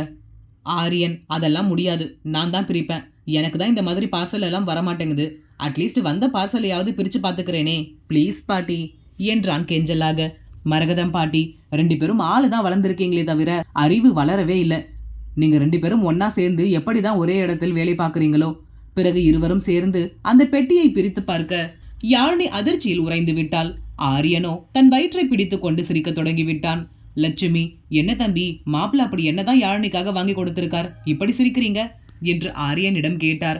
ஆரியன் அதற்கு பதில் கூட கூற முடியாமல் மிகவும் கடினப்பட்டு தன் சிரிப்பை கட்டுப்படுத்தியவன், அத்தை இங்க பாருங்க, உங்க மருமக உங்க பொண்ணுக்கு என்ன வாங்கி கொடுத்திருக்கிறார்னு என்றபடி அந்த பெட்டியில் இருந்து ஒரு பாசிஃபயரை தூக்கி காட்டினான். அவன் காட்டுவதை புரியாமல் பார்த்த மரகதம் பாட்டி, என்னப்பா இது, பால் புட்டி மாதிரி இருக்கு. ஆரியன், பாட்டி, இது பால் கொடுப்பதற்காக கிடையாது, இதோட பேரு பாசிஃபயர். குழந்தைங்க ரொம்ப அழுது அடம் பிடிச்சாங்கன்னா அவங்கள சமாளிக்கிறதுக்காக அவங்க வாயில் வைப்பது. வள்ளியம்மை, என்ன இது, இதெல்லாம் நம்ம பிள்ளைங்களுக்கு கொடுத்து பழக்கமே இல்லையே, எதுக்கு இந்த அபி இதெல்லாம் வாங்கி அனுப்பியிருக்கான். ஆரியன் மேலும் சிரித்தபடி, பாட்டி இது மட்டும் இல்ல, இன்னும் உள்ள ஏகப்பட்ட ஐட்டம் இருக்கு என்று ஒவ்வொன்றாக வெளியே எடுக்க ஆரம்பித்தான். உண்மையிலேயே கிருஷ்ணமூர்த்தி தாத்தா வேலுச்சாமி தாத்தாவின் குடும்பத்திற்கு செய்த துரோகத்தின் பயன்தான் இன்று அவரின் குடும்பத்தை ஆட்டி படைக்கிறதா? அத்தியாயம் 35. ஆரியன், இங்க பாருங்க பாட்டி என்று ஒவ்வொரு பொருளாக எடுத்து வெளியே வைக்க தொடங்கினான். யாழினிக்கு ஆரியனின் கிண்டலில் அவளின் முகம் வாடிவிட்டது.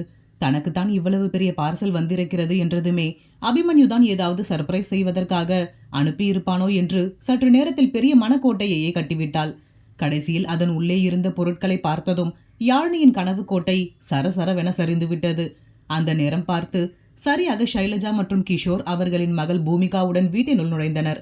அவர்களை பார்த்ததும் விசாலாட்சி அவர்களை நோக்கி விரைந்தவாறு, வா ஷைலு என்றவர் கிஷோரிடம் பெயருக்காக வாங்க என்றார் நொடிந்து கொண்டு.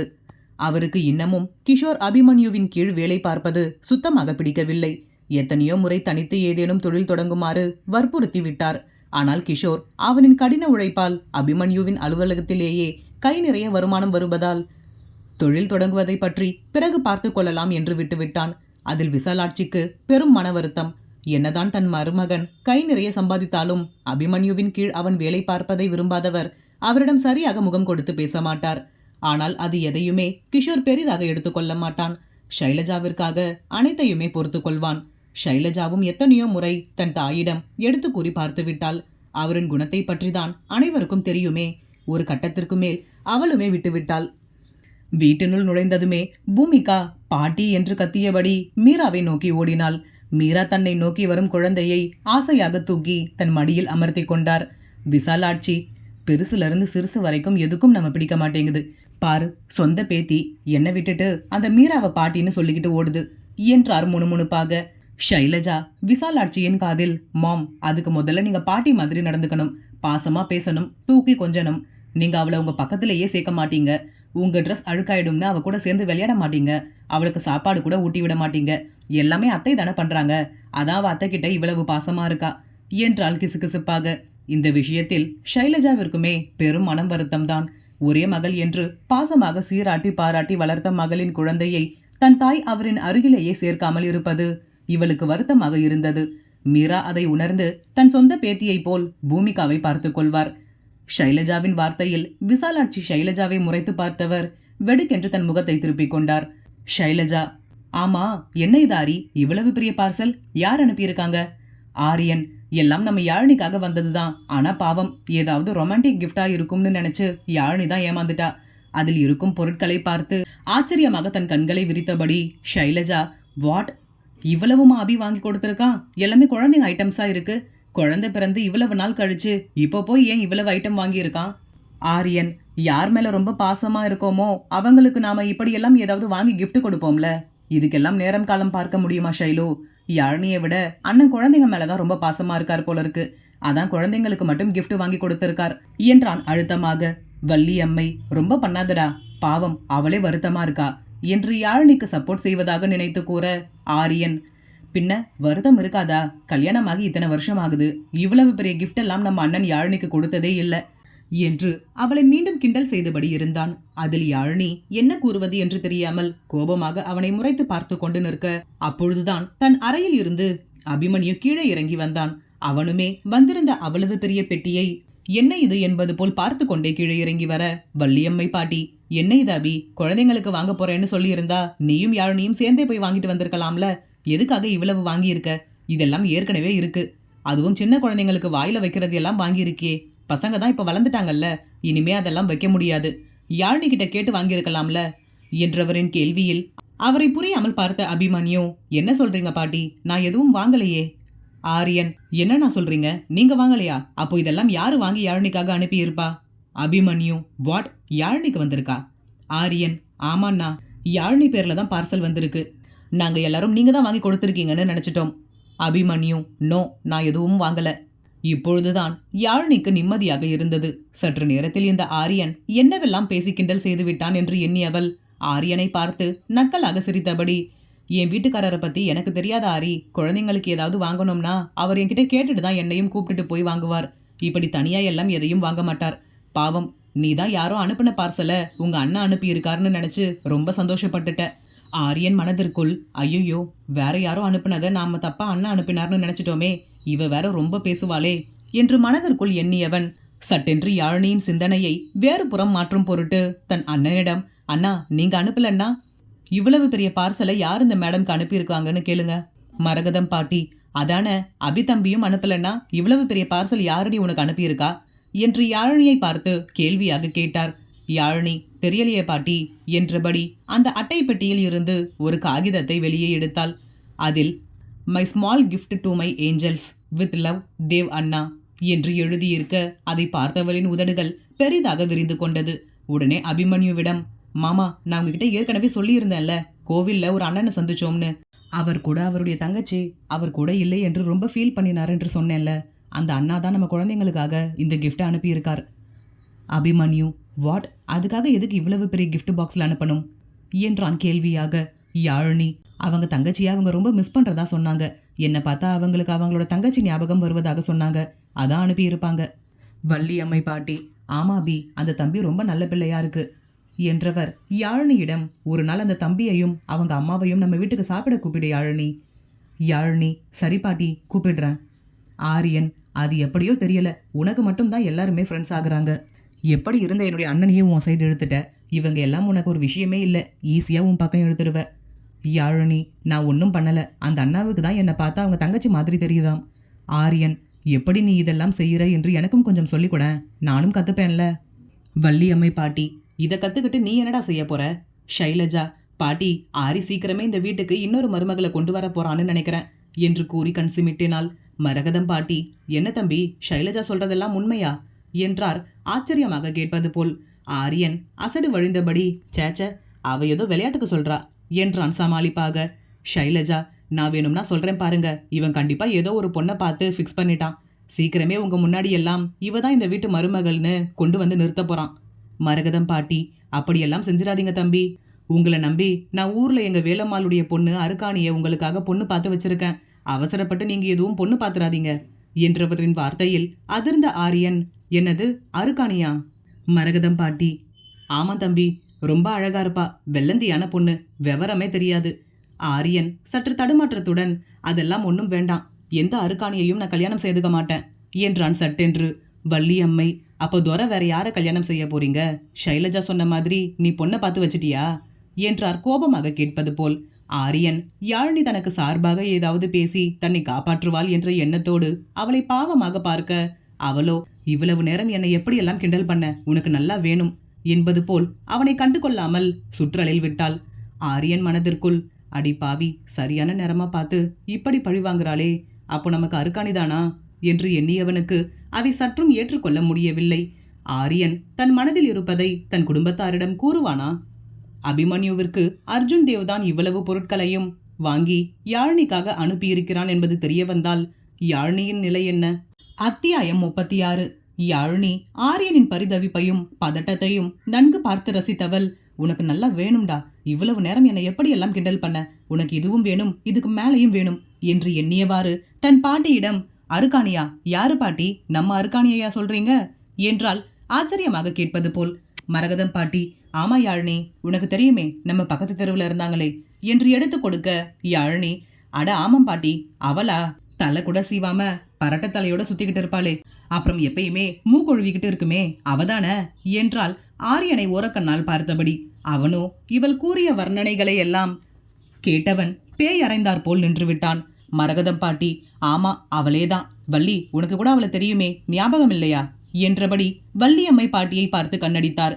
அதில் பாட்டியும் பேத்தியும் சேர்ந்து ஏதோ விளையாட்டு காட்டுகிறார்கள் என்று எண்ணிய வள்ளியம்மை பாட்டி அவரும் ஜோதியில் ஐக்கியமாகிவிட்டார். வள்ளியம்மை, ஆமாக்கா, ரொம்ப நல்ல குடும்பமாச்சே. என்ன, பொண்ணுதான் கொஞ்சம் அசிங்கமா இருக்கும், நமக்கு அழகா முக்கியம், குணம் தான் முக்கியம், தங்கம் மாதிரி குணம், வேற என்ன வேணும்?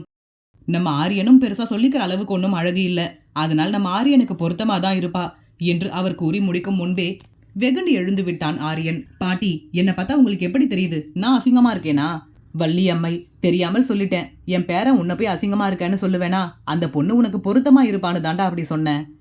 ஆரியன், எல்லாத்துக்கும் ஒரே அர்த்தம்தான், இதுக்கு நீங்க என்ன அசிங்கம்னே சொல்லியிருக்கலாம் என்று கூறிவிட்டு கோபமாக தன் தாயின் அருகில் சென்றவன், மாம், இங்க நடக்கிறதெல்லாம் பார்த்துக்கிட்டு நீங்க எப்படி சும்மா இருக்கீங்க? நானும் உங்களுடைய பையன் தானே, என்ன அசிங்கமா இருக்கேன்னு சொல்லிட்டு இருக்காங்க, நீங்களும் அமைதியா வேடிக்கை பார்த்துட்டு இருக்கீங்களே என்றான் கேள்வியாக. மீரா, எனக்கு என் 3 பசங்களுமே ஒண்ணுதான்டா, நீ அழகு கம்மி, அபி அழகு அதிகம் எல்லாம் கிடையாது, எனக்கு 3 பேருமே ஒண்ணுதான். ஆரியன், அப்படி சொல்லுங்கம்மா, you are the best mom in the world என்றபடி தன் தாயை அணைத்தவன், இப்போ சொல்லுங்க பாட்டி கிட்ட, அவங்க பார்த்திருக்க பொண்ணை இந்த வீட்டுக்கு மருமகளா கொண்டு வர முடியாதுன்னு சொல்லுங்க என்றான் கெத்தாக தன் தாயின் அருகில் நின்று கொண்டு தன் கைகள் 2ஐயும் கட்டியவாறு. மீரா, அது எப்படி சொல்ல முடியும் மாறி, பெரியம்மா உனக்காக பொண்ணு பார்த்து வச்சிருக்கேன்னு சொல்லும் பொழுது அதை வேண்டாம்னு நாம எப்படி மறுக்க முடியும்? அது மட்டும் இல்ல, அவங்க பார்த்த பொண்ணுனா கண்டிப்பா நல்ல பொண்ணாதான் இருக்கும், யாழ்னிக்கும் தெரிஞ்ச பொண்ணுன்னு வேற சொல்றா, அப்போ யாழ்னி மாதிரியே நல்லவளா தானே இருப்பா என்று ஆரியனின் தலையில் பெரிய குண்டை இறக்கினார். இவர் கூறுவதை கேட்டு அதிர்ந்து திரும்பி அவரை பார்த்த ஆரியன் சிலை என நிற்க, யாழ்னி, அப்படி சொல்லுங்க அத்த என்றால் மீராவை அணைத்து கொண்டு. ஆரியன், அம்மா, அதெல்லாம் முடியாது, இதெல்லாம் கொஞ்சம் கூட நியாயமே இல்ல, நானும் எனக்கு பிடிச்ச மாதிரி பொண்ணு இருந்தாதான் கல்யாணம் செஞ்சுப்பேன் என்றான் முறைத்து கொண்டு. வள்ளியம்மை, அவன் கிடைக்கிறான் விடுக்கா, இப்படிதான் ஏதாவது கோமாளித்தனமா பேசிக்கிட்டு இருப்பான், அவன் பேசுறதெல்லாம் நீ பெருசா எடுத்துக்காத, அந்த பொண்ணு வீட்டுல பேசு, நாளைக்கு மறுநாள் நல்ல நாளா இருக்கு, அன்னைக்கே வர வச்சு நிச்சயத்தை முடிச்சிடலாம் என்கவும். ஆரியன், அண்ணா, இங்க நடக்கிறதையெல்லாம் நீங்களும் வேடிக்கை பார்த்துக்கிட்டு சும்மா நிக்கிறீங்க, உங்க வைஃப் ரொம்ப ஓவரா போறா என்றான் கோபமாக. அபிமன்யு ஆரியனின் வார்த்தைகளை சிறிதும் சட்டை செய்யாதவன் யாழ்னியை பார்த்தபடி, யாழ்னி என்ன சொல்றாளோ அதுதான் என்னுடைய முடிவும் என்றவன் அமைதியாக டேபிளின் மேல் இருந்த நியூஸ் பேப்பரை எடுத்துக்கொண்டு அதை புரட்டியபடி அருகில் இருந்த நாற்காலியில் அமர்ந்து விட்டான். ஆரியன் மனதிற்குள், அட பாவி அண்ணா, ஒரு தம்பியுடைய வாழ்க்கை உன் கண்ணு முன்னாடியே நாசமா போயிட்டு இருக்கு, அதை பத்தி எந்த ஒரு கவலையும் இல்லாம உன் பொண்டாட்டிக்கு சப்போர்ட் பண்றியா என்று எண்ணியவாறு, நினைச்சேன், எல்லாருமே பிளான் பண்ணி என்னுடைய வாழ்க்கையை வீணாக்குறதுக்காக தானே இப்படியெல்லாம் செய்றீங்க, போங்க என்னமோ பண்ணுங்க என்றபடி கோபமாக தன் தாயின் அருகில் அமர்ந்தான். அவனின் தலையை கோதிய மீரா, டேய், சும்மா உன்னை கிண்டல் பண்றதுக்காக எல்லாரும் சேர்ந்து கலாட்டா பண்ணிட்டு இருக்காங்க, அது கூடவா உனக்கு புரியல என்றார் சிரித்து கொண்டு. இதை காணதானே இங்கே இவ்வளவு அலப்பறையும் நடந்து கொண்டிருக்கிறது. மீராவை இப்படி புன்னகை முகமாக பார்க்கத்தானே அனைவரும் மாற்றி மாற்றி ஆரியனை வைத்து விளையாட்டு காட்டிக் கொண்டிருந்தனர். மீராவின் புன்னகை முகத்தை பார்த்த அனைவருக்கும் மனம் நிறைந்து விட்டது. ஆரியன் குதூகலமான குரலில், நிஜமாவாமாம் சொல்றீங்க, எல்லாம் என்னை வச்சு பிளே பண்றீங்களா என்றான் மகிழ்ச்சியாக. கிருஷ்ணமூர்த்தி, மீரா விளையாட்டுக்காக சொல்லியிருந்தாலும் எனக்கு என்னமோ அவங்க சொன்ன விஷயம் சரின்னு தான் படுது, நாம ஏன் அருக்காணியையே ஆரியனுக்கு பேசக்கூடாது என்று மீண்டும் ஆரியனின் தலையில் பெரிய இடியாக இறக்கினார் கிருஷ்ணமூர்த்தி.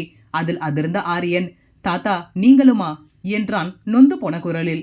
இப்படியே இவர்களின் அரட்டை நீண்டு கொண்டே போனது. யாழ்னி, அப்பாடா முடியல, இவங்க 2 பேரையும் தூங்க வைக்கிறது பெரிய டாஸ்கா இருக்கே என்று அலுப்பாக கூறியவள் தன் இரட்டையர்களை கட்டிலின் மீது கிடத்திவிட்டு எழுந்தாள். அப்போது அபிமன்யு அவளை பின்னோடு அணைத்தவன், என்ன ரொம்ப டயர்டாகிட்டியா? யாழ்னி, ஆமா, இவங்க 2 பேரையும் சமாளிக்கிறது ரொம்ப கஷ்டமா இருக்கு மாமா, ஏதாவது ஒன்று செஞ்சுக்கிட்டே இருக்காங்க என்றால் சோர்ந்து போன குரலில். அபிமன்யு, குழந்தைங்கன்னா அப்படிதான், நாம தான் அவங்கள எப்படி சமாளிக்கிறதுன்னு கத்துக்கணும். யாழினி, ஓ அப்படியா, இது எல்லாத்துக்கும் காரணமே நீங்க தான். ஒழுங்கா ஒரு குழந்தை பிறந்திருந்தால் ஈஸியா சமாளிச்சிருக்கலாம். ஏதோ காம்படிஷன்ல ஜெயிக்கிற மாதிரி எங்க அக்காவை வின் பண்றேன் அது இதுன்னு சொல்லி என்னை இப்படி நல்லா மாட்டி விட்டுட்டீங்களே. அபிமன்யு, அதான் வீட்ல எல்லாரும் மாத்தி மாத்தி பாத்துக்கிறாங்களே, அப்புறம் என்ன கஷ்டம் உனக்கு? சரி, உன்னுடைய புது அண்ணனை எனக்கு காட்ட மாட்டியா? யாழினி, எதுக்கு காட்டணும்? அபிமன்யு, என்ன இப்படி கேட்டுட்ட? நம்ம குழந்தைங்களுக்கு இவ்வளவு திங்ஸ் வாங்கி கொடுத்துருக்கார், உன்னையும் சொந்த தங்கச்சியா நினைக்கிறாருன்னு சொல்ற. என்னுடைய மச்சானை நான் பார்க்க வேணாமா? யாழினி அப்போதுதான் நினைவு வந்தவளாக, அச்சச்சோ, அவருக்கு ஒரு ஃபோன் பண்ணி தேங்க்ஸ் சொல்லணும்னு நினைச்சேன். ஆரியனை கலாட்டா பண்ணதில் அதை மறந்தே போயிட்டேன். அபிமன்யு அவளின் தலையில் லேசாக தட்டியவன், நீ எப்பவுமே இப்படிதான், சரியான மக்கு. யாழினி கோபமாக, யாரு நான் மக்கா? ஆஃபீஸில் எத்தனை டெண்டர் எடுக்க உங்களுக்கு நான் ஹெல்ப் பண்ணியிருக்கேன், அதெல்லாம் மறந்துட்டீங்களா சார்? அபிமன்யு, எதையும் கூட சேர்ந்து உனக்கும் கொஞ்சம் அறிவு வேலை செய்யுது போல இருக்கு. யாழினி, ஹலோ, என்னோட அறிவை எல்லாம் வெளியில் காட்டுறதுக்கான டைம் எனக்கு கிடைக்கல. அதனால தான் நான் யார்கிட்டையும் காட்டாமல் இருந்தேன். இப்போதான் அதுக்கான நேரம் வந்திருக்கு என்றாள் கெத்தாக. அபிமன்யு, சரி சரி, நீ அறிவாளி தான், அதனால தானே நானே உன்னை பிடிச்சு கல்யாணம் செஞ்சிருக்கேன். அப்புறம் இன்னொரு விஷயம், உங்க அண்ணனுக்கு ஃபோன் பண்ணி தேங்க்ஸ் சொல்லும்போது அவரை நம்ம வீட்டுக்கு லஞ்சுக்கு வர சொல்லி இன்வைட் பண்ணு. யாழினி, கண்டிப்பா இன்வைட் பண்றேன். பாவம் மாமா, அவங்களுடைய தங்கச்சி இப்போ அவங்க கூட இல்லையாம். அதை சொல்லி ரொம்ப ஃபீல் பண்ணாங்க. கண் கலங்கிட்டாங்க தெரியுமா? அவரோட தங்கச்சி மேல ரொம்ப பாசமா இருக்கார் போல இருக்கு. இவ்வளவு நேரம் அபிமன்யுவின் முகத்தில் குடிக்கொண்டிருந்த புன்னகை சட்டென்று இருந்த இடம் தெரியாமல் மறைந்து விட்டது. யாழினி என்னவென்று புரியாமல், என்னாச்சு, ஏன் ஒரு மாதிரி இருக்கீங்க? அபிமன்யு, ஒண்ணுமில்ல, அண்ணனுங்க எல்லாம் தங்கச்சி மேல பாசமா தான் இருக்காங்க. ஆனா எந்த தங்கச்சிங்களுக்கும் தான் அண்ணனை பத்தி எந்த ஒரு கவலையும் இல்ல, ஈஸியா விட்டுட்டு போயிடுறாங்க என்றபடி அங்கிருந்து நகர்ந்து விட்டான். அபிமன்யுவின் வார்த்தையிலிருந்தே அவனின் மனம் ஆரணியை நினைத்து எவ்வளவு வருந்துகிறது என்பது யாழினிக்கு தெளிவாக புரிந்தது. விரைவில் இது அனைத்தையும் எப்படியாவது சரி செய்ய வேண்டும் என்று எண்ணியபடி அர்ஜுனிற்கு அழைத்தாள். முதல் ரிங்கிலேயே அழைப்பை ஏற்ற அர்ஜுன், சொல்லுமா என்றான் கனிவான குரலில். யாழினி, அண்ணா, என்ன சொல்லாமல் திடீர்னு இவ்வளவு பெரிய பார்சல் அனுப்பியிருக்கீங்க? அர்ஜுன், பசங்களுக்கு ஏதாவது வாங்கி தரணும்னு தோணுச்சு, அவங்களுக்கு என்ன பிடிக்கும்னு தெரியல, அதான் எல்லாத்தையும் வாங்கி அனுப்பிட்டேன். யாழினி, இருந்தாலும் இது கொஞ்சம் ஓவரான பாசமா தான் இருக்கு. எதுக்கு அண்ணா இவ்வளவு வாங்கி கொடுத்துருக்கீங்க? அர்ஜுன், ஒரு தடவை நான் தொலைச்ச என் தங்கச்சிக்காக தான் கடவுள் திரும்ப உன்னை என் கண்ணில் காட்டியிருக்காருன்னு எனக்கு தோணுது. என் தங்கச்சிக்கு நான் செய்ய வேண்டியது இன்னும் எவ்வளவோ இருக்கு என்றான் நெகிழ்ச்சியான குரலில். யாழினி, சரியண்ணா, ரொம்ப தேங்க்ஸ். அப்புறம் உங்ககிட்ட ஒரு முக்கியமான விஷயம் சொல்லணும். அர்ஜுன், என்ன என்றான் கேள்வியாக. யாழினி, என்னுடைய அண்ணனுக்கு ஒரு சின்ன விருந்து வைக்கலாம்னு எங்க வீட்டில் இருக்கிறவங்க எல்லாரும் ஆசைப்படுறாங்க. அதான் உங்களை இன்வைட் பண்ண சொல்லி என் ஹஸ்பண்ட் கூட சொன்னார். அர்ஜுன், கண்டிப்பா, நானும் அவங்க எல்லாரையும் பார்க்கணும்ல. யாழினி, ஓகே, அப்போ உங்களுக்கு எப்போ ஃப்ரீன்னு சொல்லுங்க, அன்னைக்கே எல்லாம் ரெடி பண்ணிடலாம். அர்ஜுன், என் வைஃபையும் கூப்பிட்டுட்டு வரலாமா என்றான் கேள்வியாக. யாழினி ஆச்சரியமான குரலில், தேவண்ணா, உங்களுக்கு கல்யாணம் ஆகிடுச்சா? அர்ஜுன், ஏன் ஆகக்கூடாதா என்றான் கேள்வியாக. யாழினி, இல்லை இல்லை, உங்களை பார்த்தா கல்யாணம் ஆனவர் மாதிரி தெரியல. நீங்களும் உங்க ஒய்ஃப் பத்தி எதுவுமே பேசலையா, அதான் கேட்டேன். அர்ஜுன், பேச வேண்டிய சூழ்நிலை ஏற்படல, அதான் அவளை பத்தி எதுவும் பேசல. அர்ஜுனும் அபிமன்யுவும் சந்திக்க போகும் சூழல் எப்படிப்பட்டதாக இருக்கும்? யாழினிக்காக அர்ஜுனிடம் அபிமன்யு அமைதி காப்பானா? அத்தியாயம் 37. யாழினி, ரொம்ப சந்தோஷம் அண்ணா. உங்களுக்கு எத்தனை பசங்க இருக்காங்க? அர்ஜுன், கல்யாணம் ஆகிடுச்சுன்னு தான் நான் சொன்னேன், உடனே எத்தனை பசங்கன்னு கேட்குறீங்களே? ஃபியூ டேஸ்க்கு முன்னாடி தான் எங்களுக்கு மேரேஜ் முடிஞ்சது. யாழினி, அப்படியா? எங்க வைஃபை பத்தி பேச சிச்சுவேஷன் இல்லைன்னு சொன்ன மாதிரி உங்க பசங்களை பத்தியும் சொல்ல மறந்துட்டீங்களோன்னு நினைச்சுதான் அப்படி கேட்டுட்டேன் என்றால் துடுக்குத்தனமாக. அர்ஜுன் அதற்கு மெல்லிய சிரிப்பை உதிர்த்தவன், இதுவரைக்கும் பேபி பிளானிங் எதுவும் இல்ல, மேபி ஃபியூச்சர்ல அப்படி ஏதாவது ஐடியா இருந்தா கண்டிப்பா அந்த குட் நியூஸை உன்கிட்ட தான் ஃபர்ஸ்ட் ஷேர் பண்ணுவேன். யாழினி, நீங்க லவ் மேரேஜா? அர்ஜுன், நோ என்றான் ஒற்றை வார்த்தையில். யாழினி, நினைச்சேன் என்றாள் புன்னகையோடு. அர்ஜுன் புரியாமல், என்ன என்றான் கேள்வியாக. யாழினி, இல்லன்னா உங்களுக்கு தான் கோபம் தாறுமாறா வருதே, உங்களுக்கு எப்படி லவ் எல்லாம் செட் ஆகும்? வீட்டில் பார்த்து ஏதாவது கல்யாணம் பண்ணி வைத்தால்தான் உண்டு என்று கூறி நகைக்க, யாழினியின் துடுக்குத்தனமான பேச்சும் வெள்ளந்தியான சிரிப்பும் அர்ஜுனிற்கு சற்றும் கோபத்தை ஏற்படுத்தவில்லை. இதுவே வேறு யாராவது இப்படி கூறியிருந்தால் கண்டிப்பாக கோபப்பட்டு இருப்பான். ஆனால் யாழினியின் மீது அப்படி எந்த ஒரு கோபமும் ஏற்படவில்லை. அவளின் உரிமையான கிண்டலும் கேலியும் கூட இவனுக்கு மிகவும் பிடித்திருந்தது. மேலும் தொடர்ந்த யாழினி, ஆனா உங்க வைஃப் தான் ரொம்ப பாவம் அண்ணா, என்ன மாதிரி. அர்ஜுன், ஏன் இப்படி சொல்ற? யாழினி, நானும் இப்படிதான் ஒரு முரட்டு பீச கட்டிக்கிட்டு படாத பாடுபட்டு இப்போதான் கொஞ்சம் மாறி இருக்கார். ஆனா உங்க ஒய்ஃபுடைய நிலைமையை யோசிச்சு பாருங்க. இப்போதான் இனிஷியல் ஸ்டேஜ்லயே இருக்காங்க. நீங்க எப்போ மாறி அவங்க கிட்ட மிங்கிள் ஆகுறது? என்னோட கெஸ்ஸிங் கரெக்டா இருந்தா இது வரைக்கும் நீங்க ஒய்ஃப் கிட்ட சிரிச்சு கூட பேசியிருக்க மாட்டீங்க, கரெக்டா என்றால் சரியாக கணித்து. அர்ஜுனுக்கு யாழினியின் கணிப்பில் சற்று புருவம் உயர, குட், எப்படி எல்லாமே கரெக்டா நேரில் பார்த்த மாதிரியே சொல்ற? யாழினி, இப்போதான் நான் அந்த ஸ்டேஜ் எல்லாம் கடந்து வந்திருக்கேன். என் ஹஸ்பண்டும் உங்களை மாதிரி தான், சரியான டெரர். அர்ஜுன் யோசனையோடு, அது சரி, உன் ஹஸ்பண்ட் பத்தி உனக்கு ஆல்ரெடி தெரியும், அதனால அவர் கோவக்காரர்னு சொல்ற. என்னை பத்தி உனக்கு எதுவுமே தெரியாதே. இப்போதானே நாம ரீசெண்டா மீட் பண்ணோம். என்னை எப்படி உன் ஹஸ்பண்ட் மாதிரி கோவக்காரர்னு சொல்லுற? Yazhini, very simple. அன்னைக்கு என் கூட பேசிக்கிட்டு இருக்கும்போது ஒரு ஃபோன் கால் வந்துச்சே, அப்பவே தெரிஞ்சிடுச்சு. உங்க முகம் சட்டுன்னு எப்படி மாறிடுச்சு. ஆனாலும் அதை என் முன்னாடி காட்டக்கூடாதுன்னு உடனே கிளம்பிட்டீங்க. Same to same. என் ஹஸ்பண்டும் இப்படிதான் ரியாக்ட் பண்ணுவார். ஏன் சிரிக்கிறார், ஏன் முறைக்கிறார்னு கூட கண்டுபிடிக்க முடியாது. ஆனா ஒண்ணு அண்ணா, உங்க ஒய்ஃப் ரொம்ப பாவம். அவங்கள மீட் பண்ணா எப்படி உங்களை கண்ட்ரோலுக்கு கொண்டு வர்றதுன்னு எனக்கு தெரிஞ்ச சில ட்ரிக்ஸ் எல்லாம் அவங்களுக்கு சொல்லி தருவேன் என்று கூறி நகைத்தாள். சட்டென்று யாழினியின் வார்த்தையில் அர்ஜுனின் மனக்கண் முன்பு ஆரணியின் முகம் வந்து மறைந்தது. அது ஏன் என்று ஆராய்ச்சி செய்யும் மனநிலையில் அர்ஜுன் இல்லை. ஒருவேளை அவளை பற்றி பேசிக் கொண்டிருப்பதால் அவளின் முகம் தன் மனக்கண் முன்பு வருகிறதோ என்று எண்ணியவன் அதை அப்படியே விட்டுவிட்டான். அர்ஜுன், ஓகே, நேர்ல பார்க்கும்போது பேசலாம் என்று சாவகாசமாக அழைப்பை துண்டித்தான். அழைப்பை துண்டித்துவிட்டு நிமிர்ந்து பார்க்கும் பொழுதுதான் தன்னை ஏதோ விசித்திரமாக எதையோ பார்ப்பதை போல் பார்த்து கொண்டு நிற்கும் தன்னுடைய பிஏ ஸ்டெல்லாவை கண்டான். அர்ஜுன், வாட் என்றான் கடுமையான குரலில். அதில் சட்டென்று தன் நிலை அடைந்த ஸ்டெல்லா ஒன்றுமில்லை என்று தன் தலையை வேகமாக ஆட்ட, Arjun, you may go now, நான் கூப்பிடும்போது வந்தா போதும் என்றவன் அவளை வெளியே அனுப்பிவிட்டான். ஸ்டெல்லா யோசனையான முகத்தோடு வெளியேறுவதை கண்ட பிரீத்தி அவளை செல்பேசியின் மூலம் தன் அறைக்கு வருமாறு அழைத்தாள். ஸ்டெல்லா, மே கமின் மேடம் என்று கேட்டபடி பிரீத்தியின் அறையினுள் நுழைய, பிரீத்தி, இந்த ஃபைலில் அர்ஜுன் கிட்ட சைன் வாங்கிட்டு வா என்றபடி அவளின் முன்பு ஒரு ஃபைலை நீட்டினாள். ஸ்டெல்லா அதை வாங்காமல் ஏதோ யோசனையிலேயே நின்றிருக்க தன் அருகில் இருந்த டேபிள் வெயிட்டரை எடுத்து தன் டேபிளின் மீது வேகமாக தட்டிய பிரீத்தி, வாட் இஸ் திஸ்? பகல்லையே கனவு காண ஆரம்பிச்சிட்டியா? இதில் அர்ஜுன் கிட்ட சைன் வாங்கிட்டு வான்னு சொன்னேன், அப்படியே சில மாதிரி நிக்கிற என்று சிடுசிடுத்தாள். ஸ்டெல்லா, மேம், சார் இப்பெல்லாம் ரொம்ப மாறிட்டார். பிரீத்தி குழப்பமாக அவளை பார்த்தபடி, யார சொல்ற? ஸ்டெல்லா, நம்ம அர்ஜுன் தேவ் சாரை தான் மேடம் சொல்றேன். பிரீத்தி, ஏன், அர்ஜுனுக்கு என்னாச்சு? ஸ்டெல்லா, தெரியல மேடம், நான் ஒரு டவுட் கேட்கறதுக்காக சார் ரூமுக்குள்ள போனேன். பட் சார் என்னை கவனிக்கவே இல்லை. யாருக்கிட்டையோ ஃபோனில் சிரிச்சு பேசிக்கிட்டு இருந்தார்.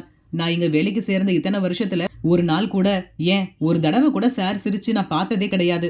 இன்னைக்கு தான் ஃபர்ஸ்ட் டைம் சாரை இப்படி சிரிச்ச முகமாக பார்க்குறேன். எனக்கு ரொம்பவே ஷாக்கிங்காக இருந்துச்சு. நம்ம அர்ஜுன் சாரை பார்க்குற மாதிரியே இல்லை, வேற யாரையோ பார்க்குற மாதிரி இருக்கு. பிரீத்தி ஸ்டெல்லா கூறுவதை கேட்டு நகைத்தவள், வாட், அர்ஜுன் சிரிக்கிறானா? யூ ஃபூல், வேறு ஏதாவது பார்த்துட்டு வந்து உளராத. அர்ஜுனாவது சிரிக்கிறதாவது. அவனை காலேஜ் டேஸ்ல இருந்து நான் பார்த்துக்கிட்டு இருக்கேன். நானே இது வரைக்கும் அர்ஜுன் சிரிச்சு பேசி பார்த்ததில்ல. ஸ்டெல்லா, அதான் மேடம், எனக்கும் எதுவுமே புரிய மாட்டேங்குது. மேரேஜ் ஆனதுக்கு அப்புறம் அர்ஜுன் சார் நிறையவே மாறிட்டார்.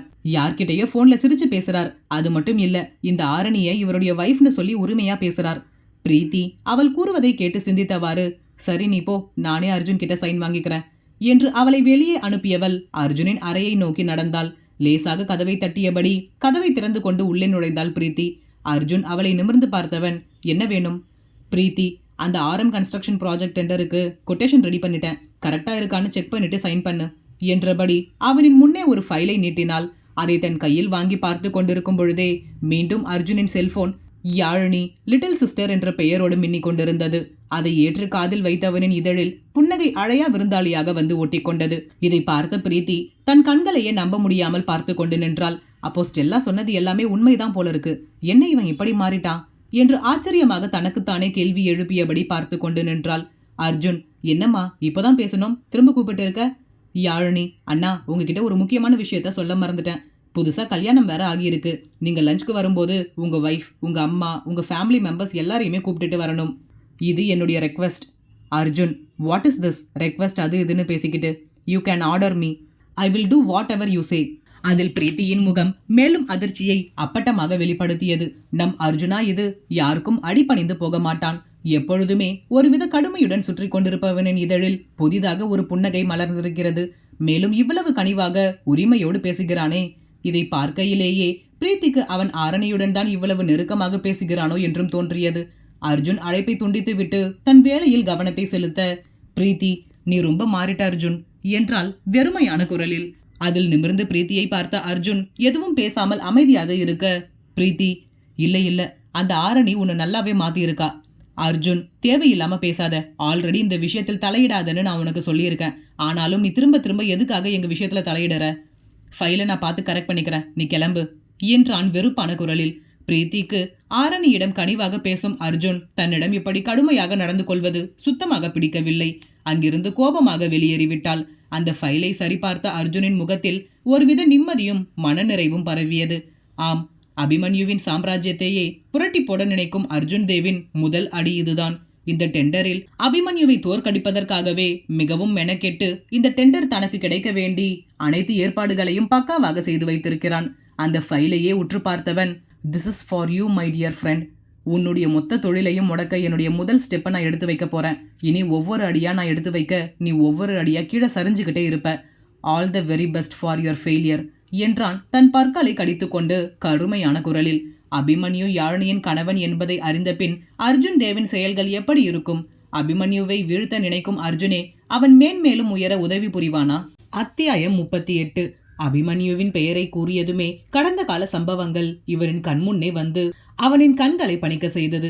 சில சம்பவங்களை எண்ணி பார்த்தவனுக்கு சட்டென்று யாழினியின் முகம் கண்முன்னே வந்து மறைய ஸ்டெல்லாவை அழைத்தான்.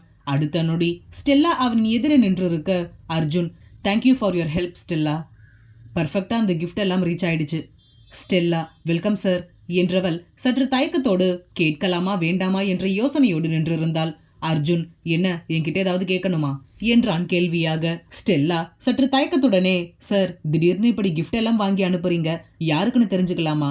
Arjun, the most special person in my life என்றவன், ஒரு முக்கியமான மீட்டிங் அரேஞ்ச் பண்ணணும். அந்த ஆரம் கன்ஸ்ட்ரக்ஷன் ப்ராஜெக்ட் பற்றின மீட்டிங். ஆரம் கன்ஸ்ட்ரக்ஷன் ப்ராஜெக்ட்ல சம்பந்தப்பட்டிருக்க டீம் மெம்பர்ஸ் எல்லாரையும் மீட்டிங்க்கு வர சொல்லி அரேஞ்ச் பண்ணுங்க. ஷார்ப்பா இன்னும் 1 ஹவர்ல மீட்டிங் ஸ்டார்ட் ஆகணும். யூ மே கோ நவ் என்று அனுப்பிவிட்டான். வெளியே வந்த ஸ்டெல்லாவிற்கு ஒன்றுமே புரியவில்லை. யாரிடமும் சிரிக்காமல் சுற்றி திரிந்தவன் இப்படி திருமணம் ஆனது முதல் முற்றிலுமாக மாறிவிட்டானே. போனில் யாருடனோ சிரித்து சிரித்து பேசுகிறான். இவ்வளவு பொருட்களை வாங்கி யாருக்கோ அனுப்பி வைக்கிறான். ஒருவேளை அந்த ஆரணிக்கு தான் இவ்வளவு திங்ஸ் வாங்கி அனுப்பி இருக்காரோ? அவதான் பிரெக்னண்டா இருக்கிறதா சொன்னாலே, அதனாலதான் குழந்தைங்களுக்கு வேண்டிய திங்ஸ் எல்லாம் வாங்கி அனுப்பியிருக்காரோ? அப்போ நிஜமாவே ஆரணி பிரெக்னண்டா இருக்காளா என்று எண்ணியவளுக்கு தன்னுடைய எந்த ஒரு கேள்விக்குமே விடை தெரியவில்லை. சட்டென்று நினைவு வந்தவளாக, ச, தேவையில்லாம எதுக்கு யோசிச்சு யோசிச்சு நமக்குள்ளேயே குழப்பணும், பேசாம பிரீத்தி மேடம் கிட்ட இதை பத்தி சொல்லுவோம், கண்டிப்பா ஏதாவது ஒரு ஆன்சர் கிடைக்கும் என்றபடி பிரீத்தியின் அறை நோக்கி நடந்தாள்.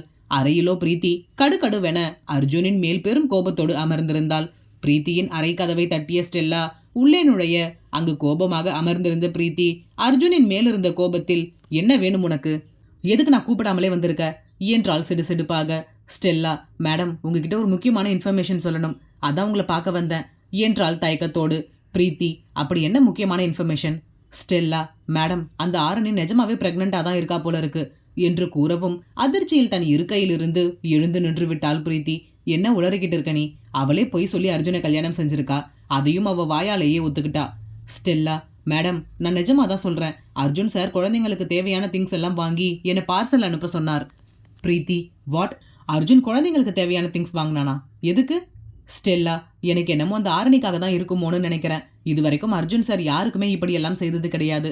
நான் அவர்கிட்ட கேட்டேன் மேடம், யாருக்காக அனுப்புறீங்கன்னு. அதுக்கு சார் என்ன சொன்னார் தெரியுமா? அவருடைய வாழ்க்கையிலேயே ரொம்ப முக்கியமானவங்களுக்கு அனுப்புறதா சொன்னார். அந்த ஆரணி அர்ஜுன் சார் மனசுல நல்ல இடம் பிடிச்சிட்டா என்றால் வயிற்றெரிச்சலோடு. பிரீத்தி, இங்க பாரு ஸ்டெல்லா, ஏற்கனவே நான் கடுப்புல இருக்கேன், நீ வேற எதையாவது பேசி என்ன டென்ஷன் பண்ணாத, தயவு செஞ்சு வெளியில் புரியா என்று கத்தாத குறையாக கூறவும் ஸ்டெல்லா சட்டென்று அறையை விட்டு வெளியேறியவள், இவங்களுக்கு என்ன ஆச்சு? இப்போதான் நம்ம விஷயத்தையே சொல்லியிருக்கோம், இவங்க நம்ம சொல்றதுக்கு முன்னாடியே ரொம்ப சூடா இருக்காங்களே, இவங்க கிட்ட சொன்னாலாவது ஏதாவது இன்ஃபர்மேஷன் கிடைக்கும்னு பார்த்தேன். நோ யூஸ், தேவையில்லாமல் திட்டு வாங்கினதுதான் மிச்சம் என்று புலம்பியபடி தன் வேலையை பார்க்க சென்று விட்டாள். பிரீத்தியின் மனதிற்குள் பல எண்ணங்கள் ஒன்றோடு ஒன்று அலைமோத தொடங்கியது. நீ உன் மனசுல என்ன நினைச்சுக்கிட்டு இருக்க? அவதான் பிரெக்னென்ட் இல்லைன்னு சொல்லிட்டாலே, அப்புறம் ஏன் தேவையில்லாமல் நீ ஸ்ட்ரெஸ் ஆகுற? ஆனா அர்ஜுன் ஏன் திடீர்னு குழந்தைங்களுக்கு தேவையான திங்ஸ் எல்லாம் வாங்குறான்? அப்போ நிஜமாவே இந்த ஆரணி பிரெக்னெண்டா இருக்காளா? போன்ல கூட அவ்வளவு அன்பா பேசினானே, அதுவும் ஆரணி கிட்டதானா? ஓ காட் என்று தன் தலையை தன் கைகளால் தாங்கியபடி புத்தென்று தன் இருக்கையில் அமர்ந்த பிரீத்திக்கு மனம் சற்றும் ஆறவில்லை. இது எப்படி சாத்தியம்? அன்று கர்ப்பமே இல்லை என்று கூறினால், ஒருவேளை இவர்களுக்குள் வேறு ஏதாவது நடக்கிறதோ? அதனால் அவளே ஏதாவது பொய் கூறியிருப்பாளோ என்று எண்ணியவளுக்கு எப்படி தன் சந்தேகத்தை தீர்ப்பது என்றே தெரியவில்லை. பெரும் யோசனையோடு அமர்ந்திருந்தாள். அர்ஜுன், ஹலோ கைஸ், டெண்டர் கண்டிப்பா நமக்கு தான் கிடைக்க போகுது. இந்த ப்ராஜெக்டை நம்மளால எவ்வளவு சீக்கிரம் முடிக்க முடியுமோ அவ்வளவு சீக்கிரம் நம்மளுடைய ஃபுல் எஃபர்ட் போட்டு முடிச்சு கொடுக்கணும். அப்போதான் கிளைண்ட்டுக்கு நம்ம மேல நல்ல அபிப்பிராயம் வரும். இந்த ஃபீல்டு நமக்கு புதுசு, நம்மளோட பெஸ்ட்டை கொடுக்கணும். அண்ட் ஆல்சோ இது நம்மளுடைய ஃபர்ஸ்ட் ப்ராஜெக்ட். ஸோ எந்த மிஸ்டேக்கும் வராம எல்லாமே பர்ஃபெக்டா முடிச்சு கொடுக்கணும். அந்த ப்ராஜெக்டின் டீம் லீடர் விக்னேஷ், கண்டிப்பா பண்ணிடலாம் சார், நீங்க நினைக்கிற மாதிரி எந்த மிஸ்டேக்கும் இல்லாம பர்ஃபெக்டா பண்ணிடலாம் என்று நம்பிக்கை அளித்தான். Arjun, and one more thing, இந்த டெண்டருக்கு ஹெவி காம்படிஷன் இருக்கு.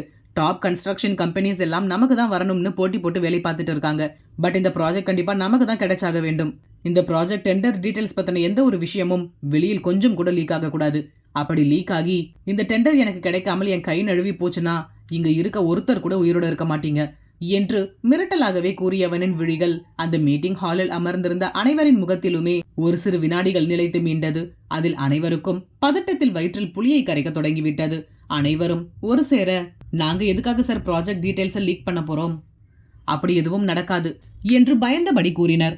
அர்ஜுன், நடக்காமல் இருக்கணும், அப்படி ஏதாவது நடந்தா தொலைச்சிடுவேன், ஜாக்கிரதை என்றவன் மீட்டிங் ஹாலை விட்டு வெளியேறிவிட்டான். அவன் சென்ற பின் அனைவரும் தங்களுக்குள் சலசலத்து கொண்டனர். ஆரணி கடந்த சில தினங்களாக அலுவலகம் செல்வதில்லை. ஏன், அந்த வீட்டை விட்டு வெளியிலேயே செல்வதில்லை. அர்ஜுனுடன் ஒன்றாக அந்த அறையில் தங்கவும் விருப்பமில்லை. ஆனால் என்ன செய்ய முடியும், தங்கிதானே ஆக வேண்டும். எப்படியாவது தானே உருவாக்கிய இந்த உறவை தானே முடித்து வைக்க வேண்டும் என்று பெரும் பாடுபட்டு கொண்டிருக்கிறாள். அன்று ஆரணிக்கும் அர்ஜுனுக்கும் இடையே நடந்த வாக்குவாதத்திற்கு பிறகு இருவருக்குள்ளும் எந்த ஒரு பேச்சுவார்த்தையும் கிடையாது. அர்ஜுன் ஆரணி என்று ஒருத்தி அந்த அறையில் இருப்பதையே கண்டு கொள்ளாமல் தன் வேலையை செய்து கொண்டிருக்கிறான். ஆனால் ஆரணிக்கு தான் அப்படி இலகுவாக இருக்க முடியவில்லை. எப்படியாவது நடந்த சம்பவங்களில் இருந்து மீள வேண்டும் என்று போராடி கொண்டிருக்கிறாள். ஆரணியின் செல்போன் யாழினியின் பெயரோடு மின்னிக் கொண்டிருக்க அதை பார்த்தவளுக்கு கண்களில் கண்ணீர் பெருக்கெடுக்க தொடங்கியது. திருமணம் முடிந்த தினம் முதல் இன்று வரை அடுத்தடுத்து நடந்த பிரச்சனைகளில் ஆரணி தன் குடும்பத்தாரிடம் யாரிடமும் பேச வேண்டும் என்று முயற்சி செய்யவே இல்லை. அதிலும் அன்று அர்ஜுனுக்கும் ஆரணிக்கும் இடையே நடந்த பேச்சுவார்த்தைக்கு பிறகு முற்றிலுமாக முடங்கி போய்விட்டாள். அவளால் எதிலுமே தன் நாட்டத்தை செலுத்த முடியவில்லை. யாரிடமும் பேசவும் விருப்பமின்றி தனிமையிலேயே தன் நாட்களை கடத்தி கொண்டிருந்தாள். வெகு நாட்கள் கழித்து யாழினி அவளாக அழைக்கவும் ஒரு புறம் மகிழ்ச்சியாக இருந்தாலும் மற்றொரு புறம் எந்த முகத்தை வைத்துக் கொண்டு இவர்களிடம் பேசுவது என்று அவமானமாகவும் இருந்தது. சரி செய்ய முடியாத அளவிற்கு அவ்வளவு பெரிய கலங்கத்தை ஏற்படுத்திவிட்டு இப்பொழுது எதுவுமே நடக்காதது போல் எப்படி சாதாரணமாக தன் குடும்பத்தாருடன் உறவாட முடியும் என்று எண்ணியவளுக்கு அந்த அழைப்பை ஏற்க மனம் முன்வரவில்லை. 2-3 முறை அழைத்தவள் பிறகு 4வது முறையாக அழைக்கவும் அதற்கு மேல் தவிர்க்க முடியாமல் ஆரணி தன் நடுங்கும் கைகளால் அழைப்பை ஏற்றாள். எதிர்ப்புறம் யாழினி, ஹலோ ஆரணி, எப்படி இருக்க? லைன்ல இருக்கியா? ஹலோ என்று அவள் பாட்டிற்கு கத்திக் கொண்டிருந்தாள். அவளின் குரலை கேட்டதுமே ஆரணி உடைந்து போய் அழுக தொடங்கிவிட்டாள். எவ்வளவு கட்டுப்படுத்தியும் அவளால் இதற்கு மேல் முடியவில்லை.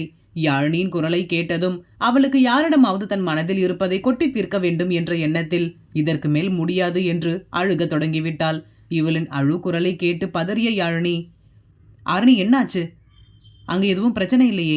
ஆரி இங்க பாரு, லைனில் ஆரணி அழுதுகிட்டு இருக்கா, நீ பேசு, என்னன்னு கேளு என்றபடி ஆரியனிடம் அந்த செல்பேசியை கொடுத்தாள். ஆரியன், ஹலோ ஆரணி, என்னாச்சு? ஆரியனின் குரலை கேட்டவுடன் இப்பொழுதே அவர்களை பார்க்க வேண்டும் என்ற ஆவல் ஆரணிக்குள் எழ, மேலும் ஆரியனின் குரலில் அழுகை அதிகரித்து கொண்டே போனதே தவிர குறைந்த பாடில்லை.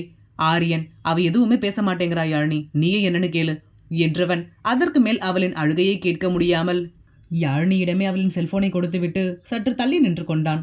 அவனுக்குமே லேசாக கண்கள் கலங்கிவிட்டது. யாழினி, ஆரணி, நானும் ஆரியும் உனக்காக ஈவினிங் நம்ம பீச் ஹவுஸ்ல வெயிட் பண்றோம், மறக்காமல் வந்துரு ப்ளீஸ். யாழினிக்கு பதில் கூற முடியாத அளவிற்கு ஆரணிக்கு அழுகை தொண்டையை அடைத்தது. என்றவள் அழைப்பை துண்டித்தாள். அழைப்பை துண்டித்த பிறகு வெகு நேரம் சிந்தித்தவள் மனதில் ஒரு முடிவோடு பீச் ஹவுஸை நோக்கி புறப்பட்டாள்.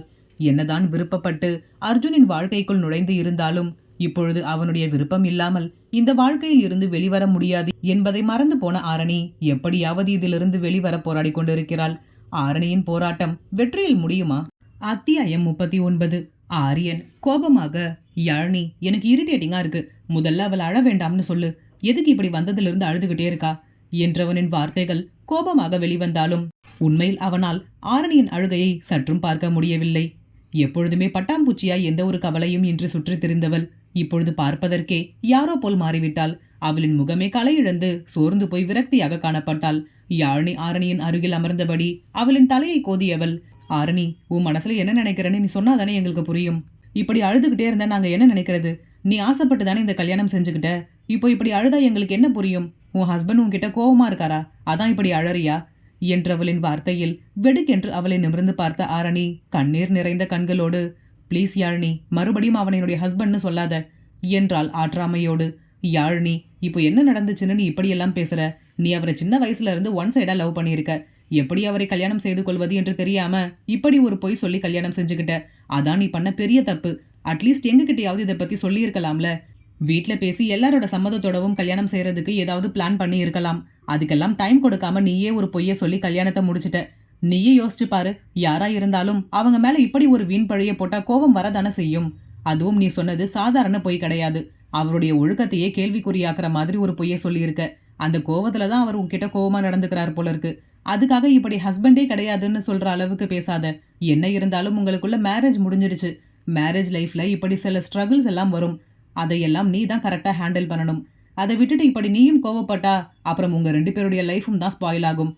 ஆரணி தன் கண்களை அழுந்த துடைத்து தன்னை சற்று சமன் செய்தவள், உனக்கு எப்படி சொல்லி புரிய வைக்கிறதுன்னு எனக்கு தெரியல.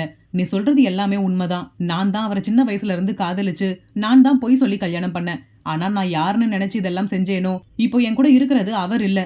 ஆரியனும் யாழினியும் புரியாமல் ஆரணியை பார்க்க, ஆரியன், என்ன சொல்ற நீ? எங்களுக்கு ஒண்ணுமே புரியல. ஆரணி, நான் விரும்பியது அர்ஜுன். நான் அர்ஜுன்னு நினைச்சுதான் அவரை கல்யாணம் செஞ்சுக்கிட்டேன். ஆனா இப்போ என்கிட்ட இருக்கிறது அர்ஜுனே கிடையாது, அவருடைய அண்ணன் ஆதித்யா. நான் அர்ஜுன் என்று நினைச்சு அவருடைய அண்ணன் ஆதித்யாவை கல்யாணம் செஞ்சிருக்கேன் என்றாள் மெல்லிய குரலில். ஆரியன் அதிர்ச்சியின் உச்சத்தில், வாட்? நீ காதலிச்சவருடைய அண்ணனை கல்யாணம் செஞ்சிருக்கியா? உனக்கு என்ன பைத்தியமா? ஏன் இப்படி எல்லாம் பண்ண? ஆரணி, ஏன்னா இவர் அவருடைய அண்ணனி எனக்கு தெரியாது ஆரி. இவங்க 2 பேரும் ட்வின்ஸாம். எனக்கு இதெல்லாம் எதுவுமே தெரியாது. நான் அர்ஜுன்னு நினைச்சுதான் பொய் சொல்லி அவரை கல்யாணம் பண்ணேன். ஆனா அவர் அர்ஜுன் கிடையாது என்று எனக்கு இப்போதான் தெரிய வந்தது என்றவளின் கண்களில் இருந்து மீண்டும் கண்ணீர் கொட்டத் தொடங்கியது. யாழினி அதிர்ச்சி மாறாத குரலில், நீ சொல்றதெல்லாம் உண்மையா? நீ என்ன பண்ணி வச்சிருக்க? இப்போ என்ன பண்றது என்றால் புரியாமல். ஆரியன், உனக்கு எப்படி தெரியும்? உன் கூட இருக்கிறது அர்ஜுன் கிடையாது ஆதித்யா என்று உனக்கு யார் சொன்னா? ஒருவேளை நீ தப்பா புரிஞ்சுக்கிட்டு இருக்கலாம் இல்லையா? ஆரணி, இல்ல, எனக்கு அபி அண்ணா தான் சொன்னார் என்றவள் சற்று இடைவெளி விட்டு, நான் அவன்கிட்டயே நேரடியா கேட்டேன். அவனும் அதை தான் சொன்னான். அவன் அர்ஜுன் கிடையாது, ஆதித்யா. இவள் கூறுவதை கேட்ட யாழினிக்கும் ஆரியனுக்கும் ஒன்றும் புரியாமல் தலை சுற்றுவது போல் இருந்தது. அடுத்து என்ன என்று எதுவும் புரியவில்லை. அப்படி இருக்க ஆரணியின் நிலை எப்படி இருக்கும் என்பதை சிந்தித்தவர்கள் தங்களுக்குள் பார்வையை பரிமாறிக்கொண்டனர். யாழினி, இப்போ என்ன பண்ண போற? ஆரணி, அடுத்து என்னன்னு எனக்கு எந்த ஐடியாவும் இல்ல. பட் என்னால் இவன் கூட வாழ முடியாது. ஆரியன், சரி, இப்போ அர்ஜுன் எங்க இருக்கார்? அவர்கிட்ட இது எல்லாத்தையும் எக்ஸ்பிளைன் பண்ணலாம்ல என்று ஆரியன் கூறியதை கேட்ட ஆரணி மீண்டும் குலுங்கி அழுகத் தொடங்கினாள். யாழினி, என்னாச்சாரணி? நீ அர்ஜுன் கிட்ட சொன்னியா? அவர் நீ சொன்னதை புரிஞ்சுக்கலையா? ஆரணி அதற்கு இல்லை என்று தலையசைத்தவள், ஹீ இஸ் நோ மோர். அதில் மற்ற இருவருமே அதிர்ச்சியாக பார்த்தனர். யாழினி அதிர்ச்சி மாறாத குரலில், என்ன சொல்ற நீ? இப்ப அவர் உயிரோட இல்லையா? ஆரணி ஆமாம் என்று தலையசைக்க, ஆரியன், என்ன சொல்ற நீ? எப்படி இது எதுவுமே தெரியாமல் நீ எப்படி அவருடைய அண்ணனை கல்யாணம் செஞ்ச? ஆரணி, எல்லா இடத்திலுமே இவர் தன்னை அர்ஜுன் தான்னு வெளியுலகத்திற்கு காட்டிக்கிட்டு இருக்கார். அதனால்தான் நானும் இவர் அர்ஜுன்னு நினைச்சிட்டேன். அதை நம்பி தான் இவரை கல்யாணம் செஞ்சுக்கிட்டேன். பட் உண்மையிலேயே இவர் அர்ஜுன் கிடையாது. இவர் அவருடைய அண்ணன் ஆதித்யா. அர்ஜுன் இறந்துட்டாராம் என்றால் உடைந்த குரலில். யாழினி, இங்க பாரு ஆரணி, எனக்கு கல்யாணமான நாளிலிருந்து பல தடவை உன்ன மாதிரி நான் அழுதுருக்கேன். அப்போ எல்லாம் நீ தானே எனக்கு தைரியம் சொல்லுவ. நீ என்ன மாதிரி கிடையாது, ரொம்ப போல்டான பொண்ணு. பல தடவை நானே உன்னை ரொம்ப ஆச்சரியமா பார்த்துருக்கேன். எப்படி நீ இவ்வளவு தைரியமா இருக்கன்னு உன்னை அட்மையர் பண்ணியிருக்கேன். ஆனா நீ இப்படி அழும்போது எனக்கு ரொம்ப கஷ்டமா இருக்கு. நீ இப்படி கிடையாது, நீ ரொம்ப தைரியமானவ. எந்த பிரச்சனையா இருந்தாலும் உன்னால் எதிர்த்து போராட முடியும். நீயே இப்படி உடஞ்சு போயிட்டா இந்த விஷயத்தை எப்படி உன்னால் ஹேண்டில் பண்ண முடியும்? தைரியமா இரு. அடுத்து நீ என்ன முடிவு எடுத்தாலும் அதுக்கு நாங்க உனக்கு சப்போர்ட் பண்ணுவோம். ஆரணி, மற்ற விஷயம் மாதிரி இது இல்லையே. என்னால் முடியலை யாழினி. எனக்கு முன்னாடியே அர்ஜுன் இல்லைன்னு தெரிஞ்சிருந்தா இந்த பிரச்சனை எதுவுமே நடந்திருக்காது. இந்த விஷயத்துல நான் ரொம்ப கோழையாகிட்டேன். ஆரியன், அப்படியெல்லாம் சொல்லாத. உன்னால் இதிலிருந்து வெளிவர முடியும். உனக்கு என்ன ஹெல்ப் வேணும்னாலும் நாங்க 2 பேரும் செய்றோம். நெக்ஸ்ட் என்ன பண்ணலாம்னு டிசைட் பண்ணியிருக்க? ஆரணி, எனக்கு எந்த ஹெல்ப்பும் வேண்டாம் ஆரி. எனக்கு எதுவுமே வேண்டாம். இந்த லைஃப்ல இருந்து வெளியில வந்துட்டாலே போதும். இந்த மேரேஜ் லைஃப் எனக்கு வேண்டாம். என்னால் ஆதித்யா கூட சத்தியமா வாழ முடியாது. ஆரியன், சரி, ஓகே, அப்போ டைவர்ஸ்க்கு ஃபைல் பண்ணிடலாம். ஆரணி விரக்தியாக ஆரியனை பார்த்து புன்னகைத்தவள், அது என்ன அவ்வளவு ஈஸின்னு நினைச்சிட்டியா? தன் தலையை இரு பக்கமும் மாட்டியவாறு, அவ்வளவு ஈஸியா அவன் என்னை விட்டுவிட மாட்டான். நான் இந்த விஷயத்தை எல்லாத்தையும் அவன்கிட்ட ஓப்பனா சொல்லிட்டேன். நான் உன்னுடைய தம்பியை லவ் பண்ணி தெரியாமல் உன்னை கல்யாணம் பண்ணிட்டேன், என்னை மன்னிச்சிரு. இதுக்கு மேலே என்னால் இந்த லைஃப்ல கண்டினியூ பண்ண முடியாதுன்னு எவ்வளவோ எடுத்து சொல்லி பார்த்துட்டேன். அவன் கேட்க மாட்டேங்கிறான். இவ்வளவு நாள் நான் ஒருத்தி இருக்கிறதையே கண்டுக்காமல் இருந்தவன் இந்த விஷயத்தை எல்லாம் நான் சொன்னதுக்கு அப்புறம் நான் அவன் கூட தான் வாழணும்னு என்னை ஃபோர்ஸ் பண்றான். ஆரியன் கோபமாக, அவன் என்ன அவ்வளவு பெரிய ஆளா? நீ அவன் கூட தான் வாழணும்னு அவன் எப்படி உன்னை ஃபோர்ஸ் பண்ணலாம்? இது உன்னோட லைஃப். தெரியாமல் ஒரு தப்பான டிசிஷன் எடுத்துட்ட என்பதற்காக உன் லைஃபை ஸ்பாயில் பண்ண முடியாது. உனக்கு பிடிக்கலன்னா நீ எப்போ வேணும்னாலும் இதுல இருந்து வெளியில் வரலாம். அவன் என்ன லூசா? இது கூட புரிஞ்சுக்காம நீ அவன் கூட தான் வாழணும்னு அவன் எப்படி சொல்லலாம்? ஆரணி, அவன் சரியான சைக்கோ ஆரி. தெரியாமல் நானே என் வாழ்க்கையை பெரிய சிக்கல்ல மாட்டி விட்டுட்டேன். இப்போ இதுல இருந்து எப்படி வெளியில வரப்போறேன்னு எனக்கே தெரியல. யாழினி, ஆரணி, எல்லாத்துக்குமே இப்படி உடஞ்சு உட்காந்து அழுதுட்டு இருந்தா இதுக்கு நாம சொல்யூஷனே கண்டுபிடிக்க முடியாது. நீ போல்டா எதிர்த்து போராட துணிஞ்சாதான் ஏதாவது ஒரு சொல்யூஷன் கிடைக்கும். அதான் உனக்கு துணையா நாங்க எல்லாரும் இருக்கோம்ல. அவ்வளவு ஈஸியா உன்னோட லைஃப் வீணா போறதுக்கு நாங்க விட்டுவிட மாட்டோம். நாங்க வேணும்னா ஆதித்யா கிட்ட பேசி பார்க்கவா? Arani, no use. யாரு பேசினாலும் அவன் மாற மாட்டான். சரியான திமிரு பிடிச்சவன்.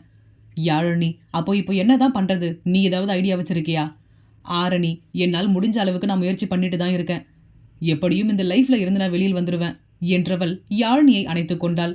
இப்போதான் எனக்கு கொஞ்சம் ரிலாக்ஸா இருக்கு யாழினி. யார்கிட்டையும் சொல்லக்கூட முடியாம ரொம்ப கஷ்டமா இருந்துச்சு. யாழினி, நீ தைரியமா இரு. எது செஞ்சாலும் பொறுமையா யோசிச்சு பண்ணு. ஆரியன் எதுவும் கூறாமல் அமைதியாக நிற்க ஆரணி அவனின் கைகளை பிடித்து கொண்டு, என்ன ஆரி, எதுவுமே சொல்ல மாட்டேங்கிற? என் மேல கோவமா இருக்கியா? ஆரணியின் கேள்விக்கு ஒரு பெருமூச்சை பதிலாக கொடுத்தவன், என்ன சொல்ற?